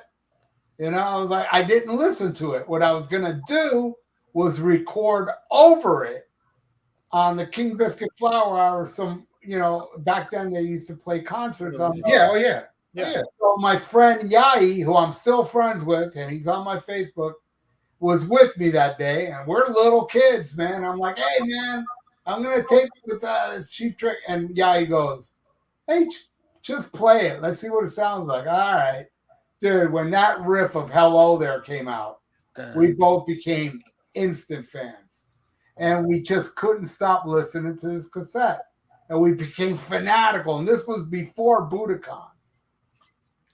I think Heaven Tonight was already out by this time when I got into color. Well, anyway, then Budokan came out and they became huge, and they did an At Budokan tour. And I went to the tour. It was May 18th, 1979. Me and my dad went, and the opening band was called the Rockets, and they were really awesome. And there were guys next to us smoking weed. And my dad lit up a cigar and blew smoke in their face. That was a funny part of the show. But yeah, that was my very first concert ever, was Cheap Trick and the Rockets. Wow. Okay. Yeah. Yeah. Wow. So yeah, that's the fluky way I got into Cheap Trick, and then I was really into them. I got actually the first album and Heaven Tonight before I saw that show. I had their whole discography at that time. By the time I saw the show, and it was fucking phenomenal. It was Tom Peterson did "I Know What I Want," where Dream Police wasn't out yet. They did. Did they do "Need Your Love"? They did "Need Your Love." Yeah, they did "Need Your Love." They did "Stiff Competition." Wow. They did "Taxman." He's wow. That's a great set list. Oh yeah, they did "Can't Hold On," and I didn't know that song yet. That's one of maybe my top 5 Cheap Trick songs ever is "Can't Hold On." That's on Found All the Parts, right? Is that on there? It's on there, yeah, and it's also on the Complete Budokan. Yeah, the complete, yeah. Well, yeah, it first came out on Found All the Parts. Yeah, which I love that. I love that EP. Dude, that EP is perfection. Every single song. Their version of Day Trippers Godly. Oh, God, I love that. Can't Hold On. You're Such a Good Girl is the perfect power pop song. And to me, their greatest ballad ever was Take Me, I'm Yours. Yeah, I agree. I love it. Well, I don't think it's not my personal favorite, but it's up there. It's one of their best ballads. I love that song. Love that fucking ballad, man. Yeah. But yeah, that's how I discovered Cheap Trick, and my very first show was a Cheap Trick show. And mind you, that was 1979. Till today, I lost count, but I have seen Cheap Trick over 100 times. Oh wow! Yeah, I remember you saying they love Florida. They come down here constantly. Yeah, yeah. There was only 2 times I missed Cheap Trick. Once they were opening for Poison. I was like, I can't go to that. and the second time, I got kidney stones. And at that show, which my friend Yai discovered, he went to the show. He told me that night they played Daddy Should Have Stayed in High School. Oh, I've never seen them play that fucking song. Because Cheap Trick, that's another thing about them. You go see them, it's always a different set list. They always show you shit That's what I around. love about them, man. They always throw out that real rare gem each show, and that was it. Daddy Should Have Stayed. I was like, no. You know, that's probably my only chance I ever would have got to see them do that, you know, but such is life. But yeah, I've seen them many, many times. And the great Charlie Hill got me a cameo with Rick Nielsen. Oh, Rick Nielsen said, I heard you've seen us over 100 times. And my dad's name is Ralph. And then he tried to say Schmack-a-Magab and failed miserably. Yeah. Andy, how about you, man? Yeah, I've never seen them live. That is one band that I've never seen, and I would love to. I got into them just probably about a few years ago. Of course, I was very familiar with The Flame. I always liked that song when it first came out. And the Don't Be Cruel video, I thought was awesome because of the girl singing background. And then, of course, I always heard on the on the radio, "I Want You to Want Me" off of Budokan. But it wasn't until I was at Walmart, probably less than 10 years ago, and they used to have this bin. It was like $5 CDs, and I would go over there and just go through them. Well, I found Cheap Trick's debut CD in there. I said, you know what? Might as well grab it. I like a couple of their songs. And from there on, I just started buying as much Cheap Trick as I can possibly get. I love that first album. And now I've got like In Color and Dream Police on vinyl and the Next Position Please and that EP and just as much as I can get. And so that's when I just became a true fan was after I heard that debut album just just out of the blue. I just said, I'll just buy this since I'm not finding anything else. And in fact, I was listening to it in my car on the way home from work and to get ready for the show. So yeah, that's my little short and sweet, but it's a band that I've been getting into ever since. Nice. Yeah, I got into them. I was a little late. I was a little too young to remember their '70s heyday, but it wasn't until like going into the '80s when MTV like was starting to show videos, and I saw like some of the early videos. Well, like new at the time, like maybe She's Tight, I Can't Take It. Like they were playing those videos. That's when I really started getting into them. Seeing the videos, and I mean, I always remembered "I Want You to Want Me" and "Surrender" on the radio. That always constantly got played. And then after seeing the videos and stuff, that's when I started. I mean, I got Budokan. I got then I got like the first four. I got the first album. In Color, Heaven and Night, Dream Police, things like that. I went back and started getting all that stuff. And the first album is my favorite as well. That's hands down. Like I love the dark nature of that album, man. I mean, Cheap Trick has this knack of just the real dark lyrics, but kind of dressed up with pop hooks, man. It just kind of but that first album, man, is still like even the music itself, it has like a dark quality to it too, as well. Like the riffs and all that shit that Rick was coming up with was pretty crazy. As far as seeing them live, I didn't see them live at all in the 80s. It wasn't until because I had a friend who was I actually met him when he married my best friend's sister. So then we became real good friends. We actually he's a drummer, so we had bands together and stuff like that. But he was a Cheap Trick fanatic. And it wasn't until like 91 when they came out with their first Greatest Hits album, the one that had Magical Mystery Tour on there and stuff. They played Six Flags Great Adventure in New Jersey. And that was the first time I went to go see them. We went, it was kind of a rainy day too, so it wasn't a whole lot of people in there because it's an outdoor show. And I remember Rick flung out a pick, man. I caught it. I still have it to this day. I mean, I have tons of Rick picks now, but that was the first time I ever caught like a pick from anybody. I was like, wow, this is cool, man, But then I never knew that Nick had that knack of like fucking throwing out handfuls of picks all the time, But he was flinging them like all day, It was during the day the concert, so it was still light out and going into kind of the night. But I remember it was kind of rainy, but they were awesome, man. I mean, I was like, holy shit. And then from then on, like anytime they came around, besides Rush, I think Cheap Trick is the band I've seen the most live. I think I've seen them probably over 50 times. Oh, wow. Yeah. I mean, I would see them every time they came to New Jersey.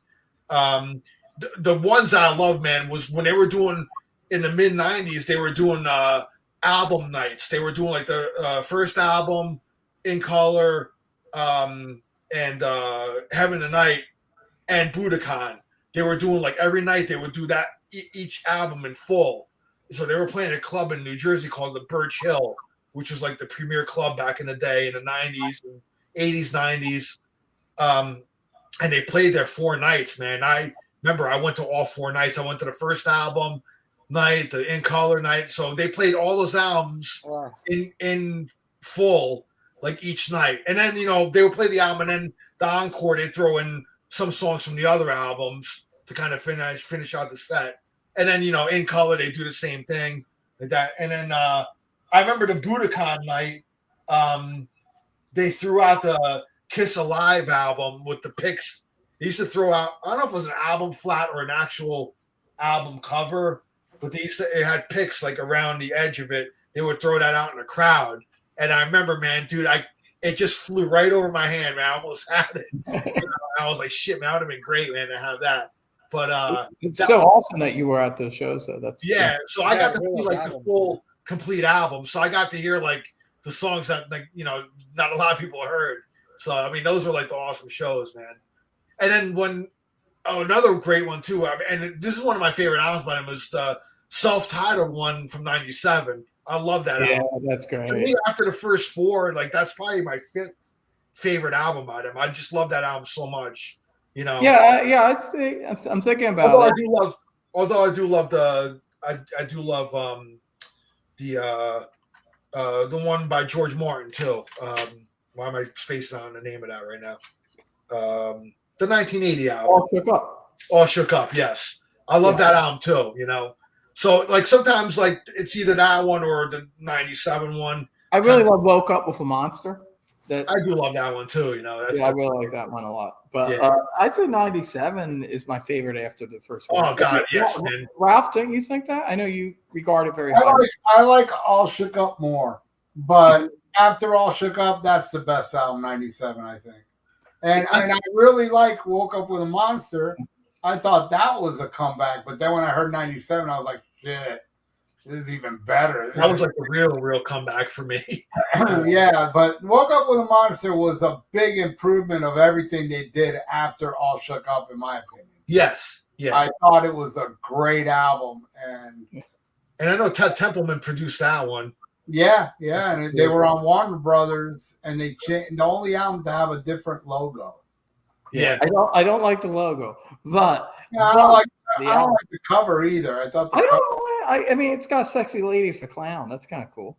I don't know about sexy, but it's curvy, kind of banged up whore. I like that. That's kind of my kind of woman. It's like I think the joke on that is like, who's the monster on the cover? I like banged up, chunky old whore. That's me. But that's my Cheap Trick. The last time I saw them was just only a few months ago. They came here to Tampa and they opened up for Heart. So, I like seeing them. I'll tell you something about Woke Up with a Monster. You probably never noticed it, but there's a complete ripoff on that album. The song, the Bad Boy Boogie one. Yeah, Girlfriend. It's a great song, but yeah, of course it's a great song because it's ripping off Bad Boy Boogie. It's Bad Boy Boogie that even the vocal structure is like it's totally the same melody and hook. They carbon copied that song. Yeah, it's wild. And they know because they were like touring a lot for AC/DC during that period. So they even played together. Johnny Be Good, which they did a version of Johnny Be Good, and then they mentioned them doing that on the song "Love Comes Tumbling Down." Yeah, that's a homage to Bon Scott. So so they knew they were ripping. They had to know they were ripping off Bad Boy. Oh man, it's so blatant. Still a good song though. If you want to have a good song. Rip off Bad Boy Boogie. Yeah. Jimmy James says Cheap Trick always comes around the Midwest, so obviously he caught them. The thing is, if you want to rip off a song and make it real good, do AC/DC's Bad Boy Boogie, not Motley Crue's Bad Boy Boogie. Oh no, horrible. You can't do that shit. All right, man. Let's get back to the album battle. So we're on number 7 now. Yeah. So from Standing on the Edge, we got This Time Around versus from the Doctor, Take Me to the Top. Go ahead. Right now there's a tie. It's 3-3. Okay. All right. Well, okay. There's no fucking contest here. All right. Okay. This is the thing. I would not say that Doctor. I love the Doctor, and like Ralph said, like I've said, it's a grower. It's grown on me over the years. I love the album. Even though I love the album, I still say it's kind of a mid-tier Cheap Trick album. But, I don't know. It's an album that could break my top 10 maybe one day. It's not quite there yet. I forget where I put it in my Rankorama, but it's close. It's maybe like my 12th favorite album. I forget where I put it, but I'm just saying the album's kind of mid-tier for me, but I do enjoy it and I listen to it periodically. I definitely listen to it more than Standing on the Edge. That being said, there is a song on this album, this song, Take Me to the Top, which is actually a top 5 Cheap Trick song for me. Like I love this song. It's one of my favorite Cheap Trick songs. Might be this might be my favorite Cheap Trick ballad. You know, I kind of consider this song a ballad. I know Mick Watkins also is a big fan. I think it's actually his favorite Cheap Trick song. If might be wrong, but I seem to recall Mick saying that. But I know me and Mick have talked about our love for the song before. But yeah, I love Take Me to the Top. To me, this is the song. This should have been the single. This is like, I'm not saying it never was going to be as big as The Flame, but it was the best bet on this album. It was the best bet, you know, and it wasn't one of the 2 singles. So that shitty I Kiss Red or whatever the fuck that song was. Yeah. Kiss Me Red. that was one of the singles. The other song we didn't get to yet. Did they make a video for Kiss Me Red? Yeah. Yeah. Well, they had 2 videos, 2 singles. And to me, Take Me to the Top, like that's the song. It's so fucking perfect and beautiful. And it's simple. It's just a simple, like this could be on any Cheap Trick album.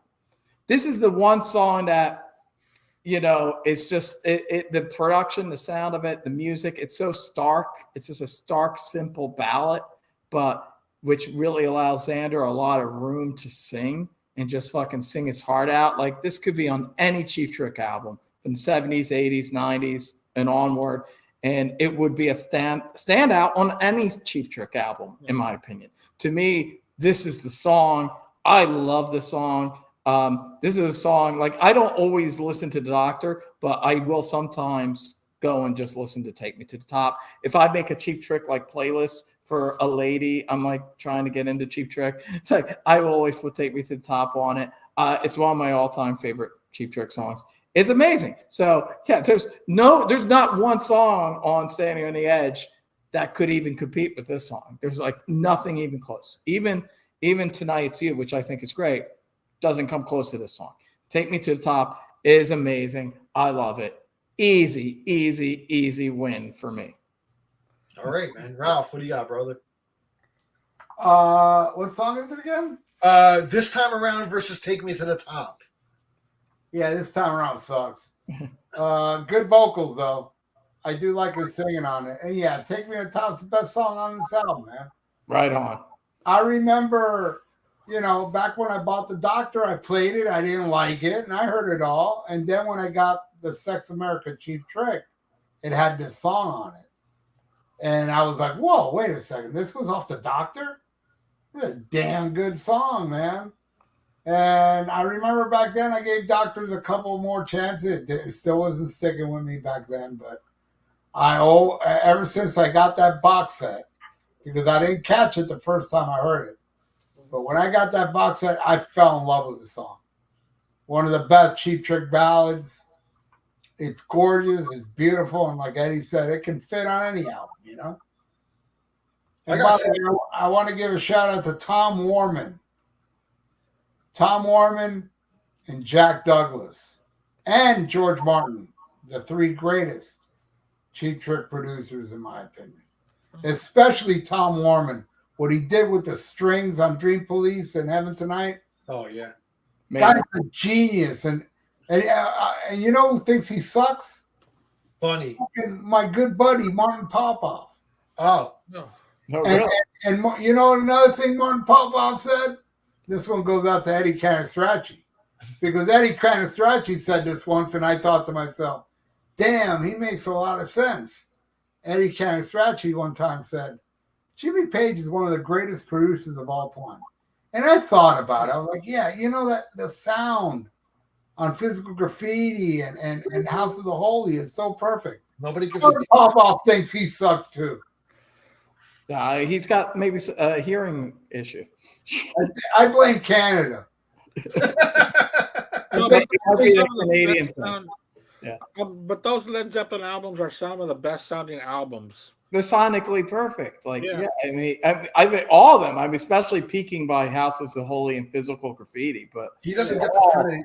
He doesn't get the credit, man. Like for producing, I think as he should. yeah, I think if I had everybody always talks about how great the Zeppelin albums sound, but nobody ever says, "Well, Jimmy Page." they don't think, they don't realize that he's the producer. And he had talented engineers, Eddie Kramer and stuff like that. Exactly. But Martin Birch, like there were talented engineers working with him. But Jimmy Page, he's the factor that stays with all the Led Zeppelin albums because the engineers change, but Jimmy Page is always the producer. Yeah. He's always the guy, the mastermind. It's because he took all that experience by being, from being a session player for so many years in the 60s that he knew a studio. And man's a fucking genius. Like, not only a guitar playing genius, but a sonic genius. And he made a deal with the devil. So that also helped him. Black Magic helped too, I think. But yeah, the greatest producer of all time, in my opinion, my favorite producer is Jimmy. He's also my favorite guitarist and my favorite rock star, period. So he checks the boxes for a lot of my favorites. But yeah, I mean, I don't get, like, I can get if maybe you don't like Led Zeppelin. Like I've heard some people say, hey, they don't like Robert Plant singing. Like I can see that being like a taste thing. Like maybe it's not for you, but I can't see, and Michael Lynch, he weighs in, he knows his shit. I objectively, I can't see how you can say those Led Zeppelin albums don't sound great. Like from just a technical standpoint, how could you say Physical Graffiti is not like sonically one of the greatest sounding albums of all time? How could just Kashmir by itself? Like, how could you not say that that's not like sonically one of the most powerful sounding rock songs ever? I don't, just to me, there's some things some shit's subjective, but to me, that's science.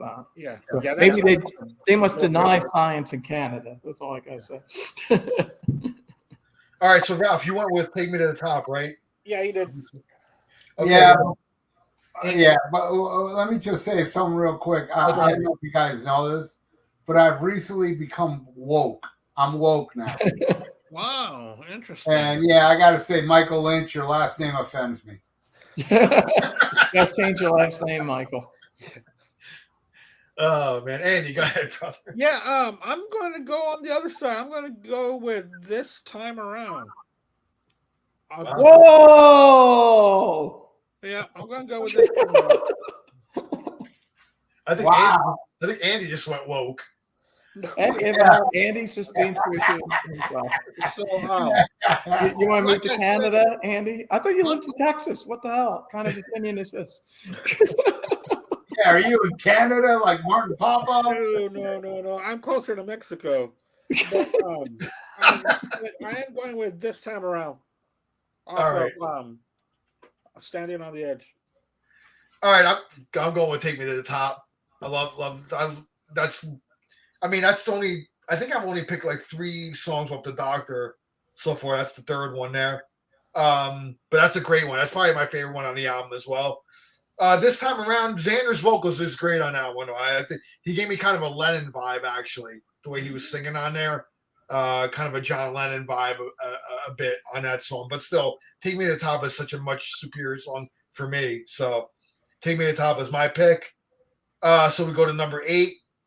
Rock All Night off of Standing on the Edge versus Good Girls Go to Heaven, Bad Girls Go Everywhere off of the Doctor. Eddie.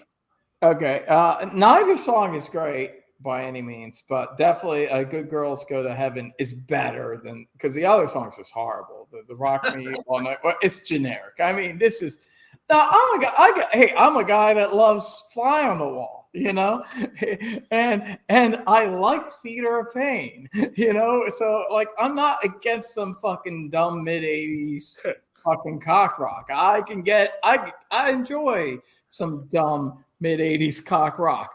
This is stupid. I mean, this is next level. This is like so fucking dumb, that song for Cheap Trick. It's an embarrassment. It's an embarrassment. Come on. Fuck off, guys. Which one? No, the fucking Rock Me All Night thing. Rock All Night, At least yeah. the other one, it has kind of that quirky, funny lyrics. The song's not that great. Musically, it's definitely one of the weaker tracks on the Doctor. But at least the lyrics and the title, it's an attempt to be a little quirky and different. So just from the lyric, just because of the lyrics alone, I give it an edge. And it's all right. Like, I don't skip it when I listen to the Doctor. It's all right. It's a funny lyric, so it definitely has an edge on that. And that other Rock Me Tonight, whatever. Rock All Night.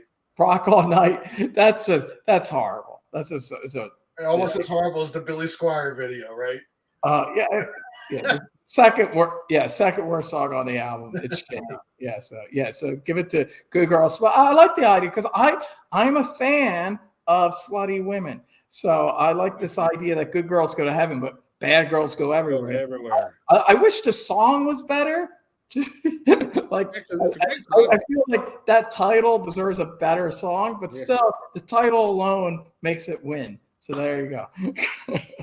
All right, Ralph, what do you got? Well, let me tell you, man, this song "Rock All Night" makes Billy Squires fucking "Rock Me Tonight" look like Thriller. That fucking song. I mean, what the fuck, really? It's like you hear the Twisted Sister, I want to rock, or Rock of Ages, Def Leppard is all. I mean, I looked at it, I go, man, did Poison write this song? It sounds like a fucking Poison song. A good Poison song, by the way. That's how bad this song is, that it's actually a good Poison. As far as Good Girls Go to Heaven, no, thank you. What a shit song. But I'll still put it over Rock, whatever the fuck. Rock Me All Night. That song fucking, that song makes Bad Girls Go to Heaven sound okay, That's So that's 2 for the Doctor. Andy, what do you got? Yeah, I am going to go with the Doctor as well. If you listen to Rock All Night and listen to the lyrics, there's some Def Leppard pulling out of there, big time, as you can tell in the lyrics. And they kind of borrowed a little bit of this and a little bit of that, and they stuck it together and made a bad song. So I'm going to go with Good Girls Go to Heaven, Bad Girls Go Everywhere. Just because, like Edwin was saying, dude, the title is just pure cheap trick. I wish it was a better song too, but the title alone wins it. Oh. Yeah, man, I guess I'm going woke on this one because I'm going with Rock All Night. Oh, is that woke? Well, it might be. I don't know. I'm just throwing that out there. Yeah, both songs suffer from cliched lyrics, in my opinion. Yeah. Man, the Good Girls Go to Heaven. The gated drums on there just fucking kind of kills it for me. I know. Bunny says he only wanted to be on the album credits. He only wanted to be credited for acoustic drums or something like that on the album. I read that he didn't want to be taking any credit for any of the electronic drums that Tony Platt put on the album, because he did put it on afterwards. So, Rock. I mean, they're both songs suck anyway, but I just gave it to Rock All Night. I thought it was a little hookier for me. So, I don't know. Sue me. We won't, but that's a lone wolf. Call your lawyers. I am contacting my lawyer. Hey, I will win that case if I sue you. Yeah. Especially if you have a jury. You play the Yeah, we'll win, bro. Come on. Unless Poison's in the jury, we got it. Actually, yeah, it depends where you're at. It's a bunch of dumb old white chicks. They might go with the other one. Yeah. Just call me Martin Popoff on this pick. Anyway. Martin, I love you, bro. But yeah, some of your choices are I guess that's why you have a channel called The Contrarian. So well, there you go. He's a contrarian. Yeah. I think it does it for effect a little bit there, bro. Anyway, going to number 9 from Standing on the Edge, Cover Girl versus Manipulator from the Doctor. Go ahead, Eddie. Okay, both aren't particularly good songs. Both these albums are kind of dipping towards the end here. But Cover Girl is another really, really horrible song. It might be the third worst. Yeah, I guess it's like the third worst song on Standing the Edge. But just so you know, third worst song on Standing the Edge is really bad. Like that would be worst song on any other Cheap Trick album. But Standing the Edge, I don't know. It's hard to say. Like, I guess Busted is better than Standing on the Edge. It's just that there's like this album has two songs I like better than anything on Busted. I like, Tonight's You and the title track. I like better than anything on Busted. But that's it. I mean, but Busted doesn't have anything this shitty. So I don't know. This might be the worst Cheap Trick album. It might be. Wow. Yeah. It's definitely my worst. It might be, yeah. You might be, yeah. I mean, like I said, like Busted doesn't have anything bad. It's just Busted has Walk Away, man. I love that song. yeah. Maybe I'm being a little hard on Busted. this Busted does have shitty songs though, but man, I like. Well, there used to be a really cool Cheap Trick podcast called Trick Chat, Cheap Talk, with the Podfather Ken Mills and I remember that, yeah. BJ, who recently wrote a book about Cheap Trick called This Band Has No Name. I highly recommend it. And they've been on our show. We're friends. Yeah, they've been on the Rock and Metal, Combat podcast. Those guys, but man, all of them on Cheap Trick Chat, they all said "You Drive, I Steer" is the shittiest Cheap Trick song ever. I think it's the best song I've Busted. I love that fucking song. Yeah, I'm gonna listen to Stand on the Edge. Maybe want to listen to Busted again. Oh no, Stand on the Edge to me is way worse. Yeah, it's like I was surprised how bad some of these songs were. Like I said, it's essentially because of two songs that I'm kind of holding on to this album. But yeah, it's really not good. The other song, it's not Man War. Manipulator. Man. Oh yeah. Probably the second worst song on the album. It doesn't have the do sound effects, but the song's pretty. It's not that great, but it's kind of weird. It's got some synthy stuff. Isn't this the one where it gets into some weird rock and stuff at the end? The guitar work does some weird distortion. Yeah. That's cool. So I'll give it to that. I'll give it to Manipulator. Yeah, I'll give it to. I know it does it with the hyphens. It's kind of the man you. I think that book you were mentioning, Ralph, is This Band Has No Past, right? Is that the one? Oh yeah. This band has no past. Yeah. So Manipulator. I will give it a win for being a little weirder and having a cool, fucked up sounding guitar distorted thing at the end. So it will win over the other shitty song. So there you go. All right. Cover Girl's horrible. Oh my God, Cheap Trick, stop it! Why are you doing shit like that? All right, Ralph. Cover Girl's the greatest song ever written. Eyeball. That fucking song. Jesus Christ, man. And let me tell you something. Like, Eddie nailed it. Manipulator is kind of shitty. Yeah. It's to me, musically, it's pretty shitty. But I like the strangeness of it. It's appealing. Even though I hear the shit, I like the weirdness of it. So obviously, I'm going to give it to Manipulator. Not a fan, but going against Cover Girl, easy win. Yeah. All right, Andy. I don't know who would like that crappy song, Cover Girl. Oh, yeah, I know who. Me. Whoa! I like the songwriting. I like the story that it tells. He catches up to this girl in 1985, and now she's a little bit heavier than what she looked when she was a Cover Girl, but it's okay. So I liked Cover Girl. I did not like Manipulator at all. It was like a cheesy Cars song to me. Too much non-Cheap Trick to me. So I went with Cover Girl on that one. Well, I got to say, Andy, I got to applaud you, dude, for actually taking the time to listen to the lyrics of that shitty song. And actually making sense of that shitty song. Good going, my friend. I looked at the lyrics and I read the song. So, yeah, all right. Yeah. I guess. Seriously. Yeah, I mean, as soon as that song came on, I was just like, I guess Oh, no, why would they put this at the end? It should be in the middle or lead off track. I'm gonna continue on the shit show and say the Cover Girl's my favorite. Yeah. oh my god. No, This is the first time we had a Queen. and here's probably the reason, because I've lived with the song longer because of the Cheap Trick box set. It was on there.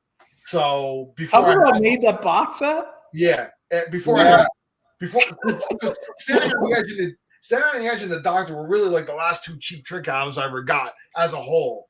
I had the box set before, so Cover Girl was on there, and I don't know, man, maybe because I lived in it longer than Manipulator, that's why I pick it.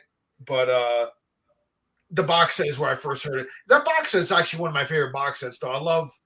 They threw a lot of rarities in that set, man. I remember when I first got that box set, I played the hell out of it, man. I was one of my favorite box sets. It still is, actually. Like, I thought, they gave the fans a lot of good rarities on there. Some earlier versions of songs and that cool live set, which they since released. It was the 1977 show. The whiskey. The whiskey, yes. So yeah, there was some of that whiskey show on that box set, and I was like, when they released the full show, like for Record Store Day, I was like, I was all over that, man. Well, that they actually released a box set, CD box set, right? Of all the shows. I got it. It's amazing. Yeah. Well, I missed out on that box set. I should have got it, man. I think it's out of print now. It's awesome. Yeah. Yeah, it's an awesome show. That record from Record Store Day, that is my favorite Cheap Trick live. Oh God, that's so great, man. I like it more than Budokan. And another thing that's very rare about me, I prefer Cheap Trick at Budokan over Cheap Trick the complete concert at Budokan. I prefer the one album. I agree with you. I mean, even though there's great shit on the other one. No, I love it. But I like how live albums used to be like albums. I know Ralph will know what I mean, but like they were kind of presented like an album, like this. These are like 10 songs, and they put together, and they're presented like an album experience rather than just listening to like a long full concert. They're two different things. And yeah, as it's like a tight package of songs, to me it makes a bigger statement. Like it just has a better representation of that show.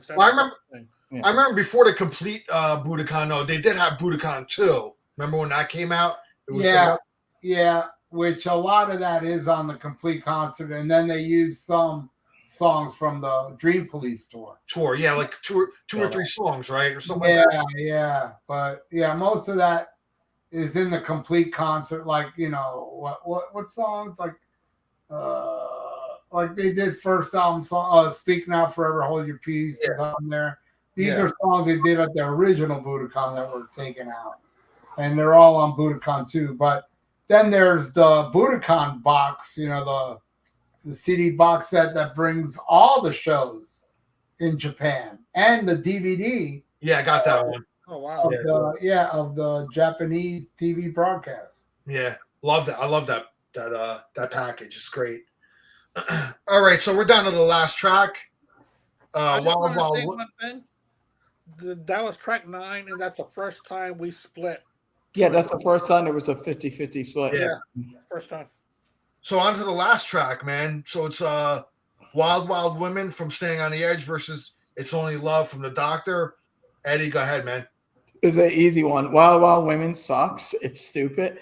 It's a little bit better than some of the other bad ones because musically they got kind of a little bit of an AC/DC groove on this one. So it's all right. It doesn't sound like Cheap Trick. It sounds like it could be any AC/DC inspired. Got a Highway to Hell vibe. Yeah, like mid 80s, cock rock band. It's all right. Robin does sing it really well. Like he does sell the whole Wild Wild Women thing. It's kind of fun. It's all right. It's generic and beneath them in my opinion. So not a great song. Not quite as bad as some of the others, but not great or even good by any means. Whereas It's Only Love is a great song. I love it. I still think Take Me to the Top should have been pushed front and center as the single. I think that's the stronger song, but this definitely should have been like, it still should have been one of the singles. It's a great, and I believe it was the lead off single. It's a great song. It's like, this is Cheap Trick being poppy, but it's, but it's still Cheap Trickish.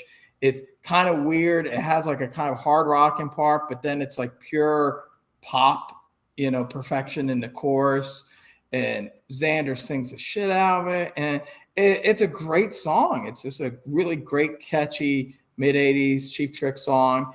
And it's I like that they end the album with this too. It doesn't really sound like a song that would typically end an album, like the poppy crossover hit of the album, like being the last song. But it works, kind of ties things up in a nice way. And yeah, I love it. I think it's a great song. So to me, there's like, these songs aren't even, they're different league, just a different league of songwriting and craftsmanship. And I mean, yeah, Xander sings both of them great, but one's a great song and one's a mediocre generic rocker. So there's no question, It's Only Love definitely wins this one.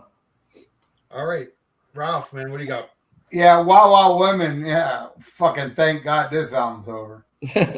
What a crap song, man. It's like, God damn, there's no good songs in sight here.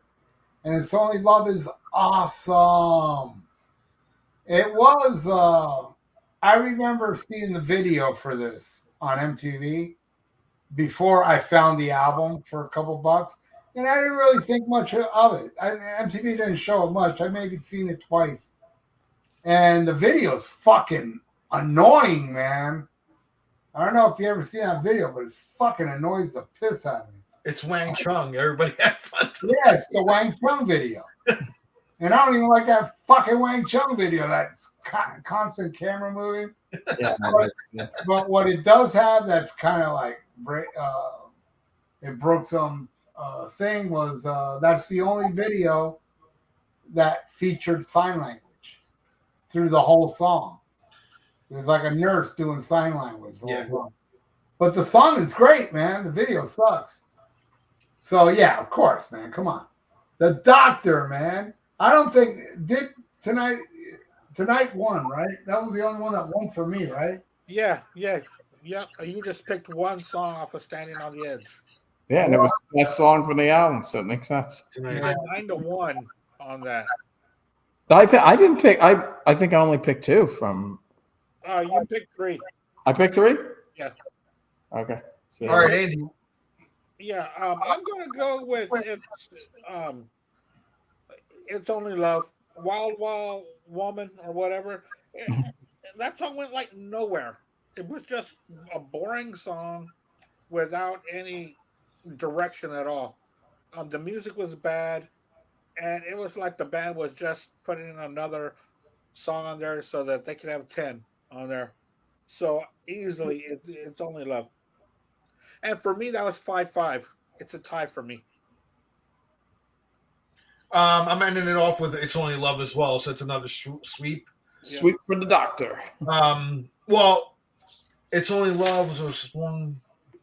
Well, I picked 4 from the Doctor and 1, 2, 3, 4, And 6 from 6 for Yeah, you actually lean towards Standing on the Edge. Standing on the Edge. I like Standing on the Edge a little bit better. But It's Only Love, I think, is a really good song, Wild Wild Women, I don't hate that song either, though. I think it's a good rocker. It's a good way to end the album, but It's Only Love is just more crafted better. And I mean, Wild Wild Women they just kind of sounded like they were going for like a Highway to Hell vibe on it, which is, it rocks, but it's not like a good song like It's Only Love. I like It's Only Love. The video, yeah, it's definitely Wang.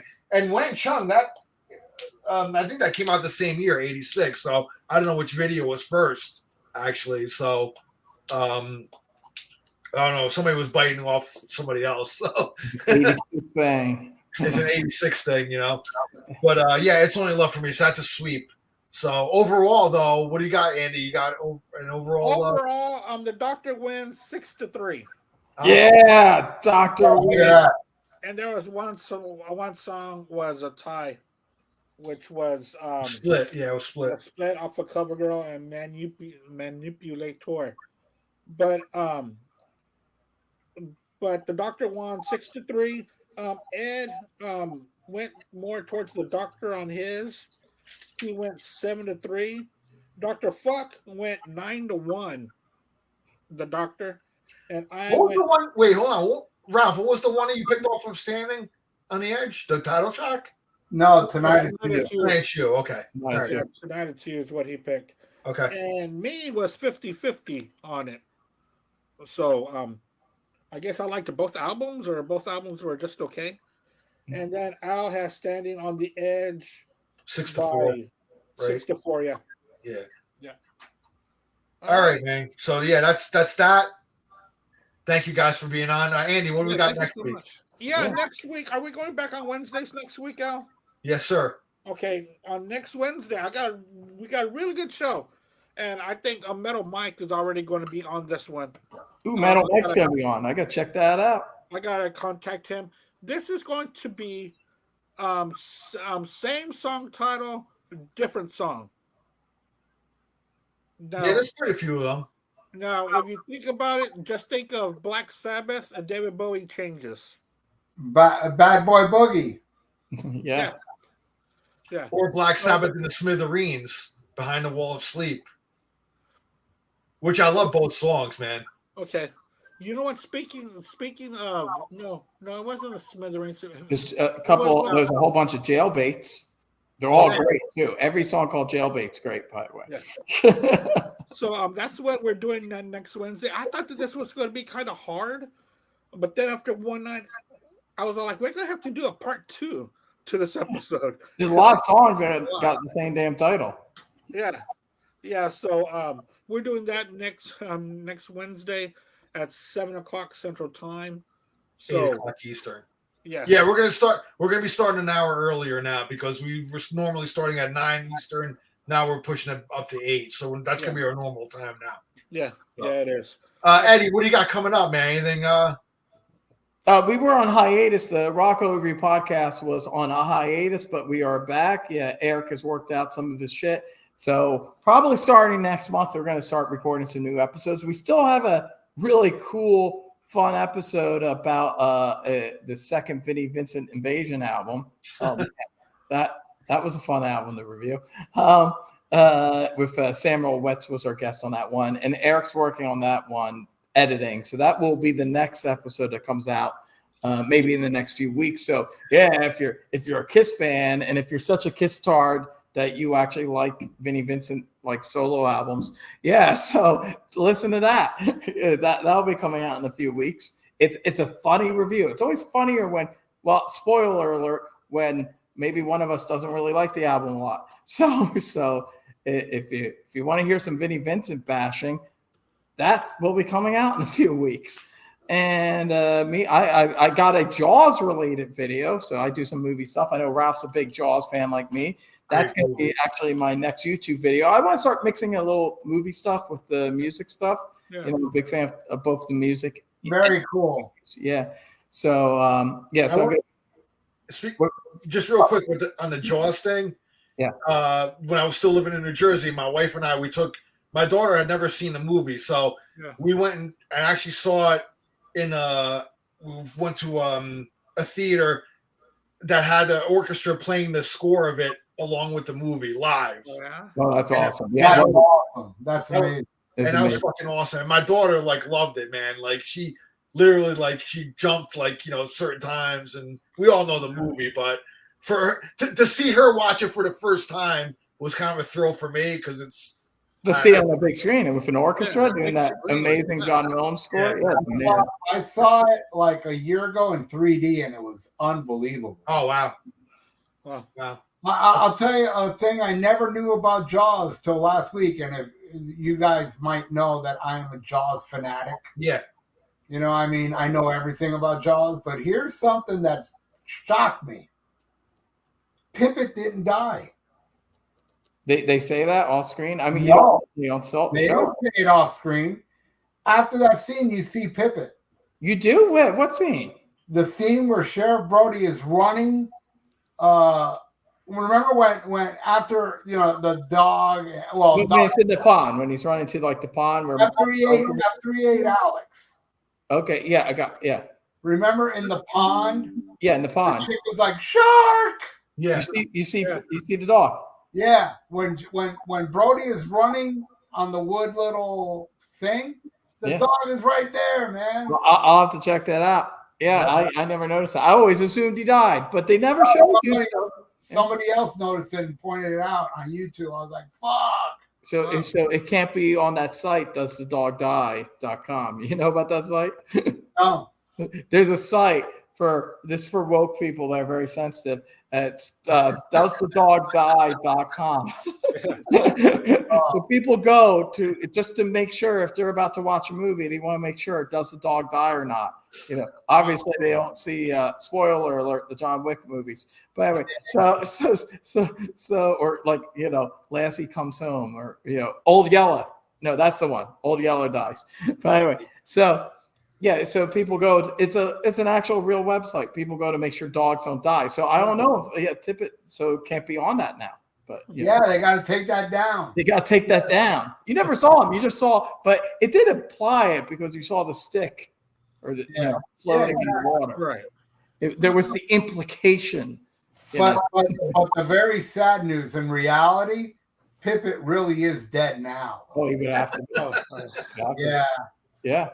Oh well, them dog years got to him, I'm sure. And every time I see a movie that's even 20 years ago, I'm like, that dog died. That cat's dead. I was watching like Frasier the other day. I was like, Eddie's dead. Martin's dead too. I was like, Eddie's definitely dead. Yeah. So it's a very niche Jaws video. Very niche. It's about a specific shot that I've always been obsessed with. So it's actually me deconstructing a shot, like a single shot in Jaws for like about 10 minutes. So definitely a Jaws fanatic like Ralph would probably be interested in that. So that's going to probably drop on Monday. I'm going to probably. And also, if you notice, Ben Gardner's head coming out of the boat had no mustache. Well, I thought that was a little like it was in the water. I'll have to look at it again. There's no mustache on that. Maybe the shark bit the mustache off. The shark ate the mustache. He ate the mustache. All right, Ralph, man, what do you got coming up? Anything? Yeah, at 2:35 a.m. tonight on 163rd Street, I will be sucking cock at that glory hole over there. 2:35. Don't be late. Is that right in the heart of Miami? Yeah, it's the heart of crackhead town. Crackhead cock is the best. So that's after 2:00, after all the clubs start closing. Yeah, when all the crackheads come out. Sucking cock for free, everybody. Between 2:35 and 1:35 tomorrow morning. I'm going to be there for almost 12 hours. Wow, you're crossing gates. I'm going to go for the full 12 hours of sucking cock. And in that time, a dog's going to die. Several dogs will die in that time period.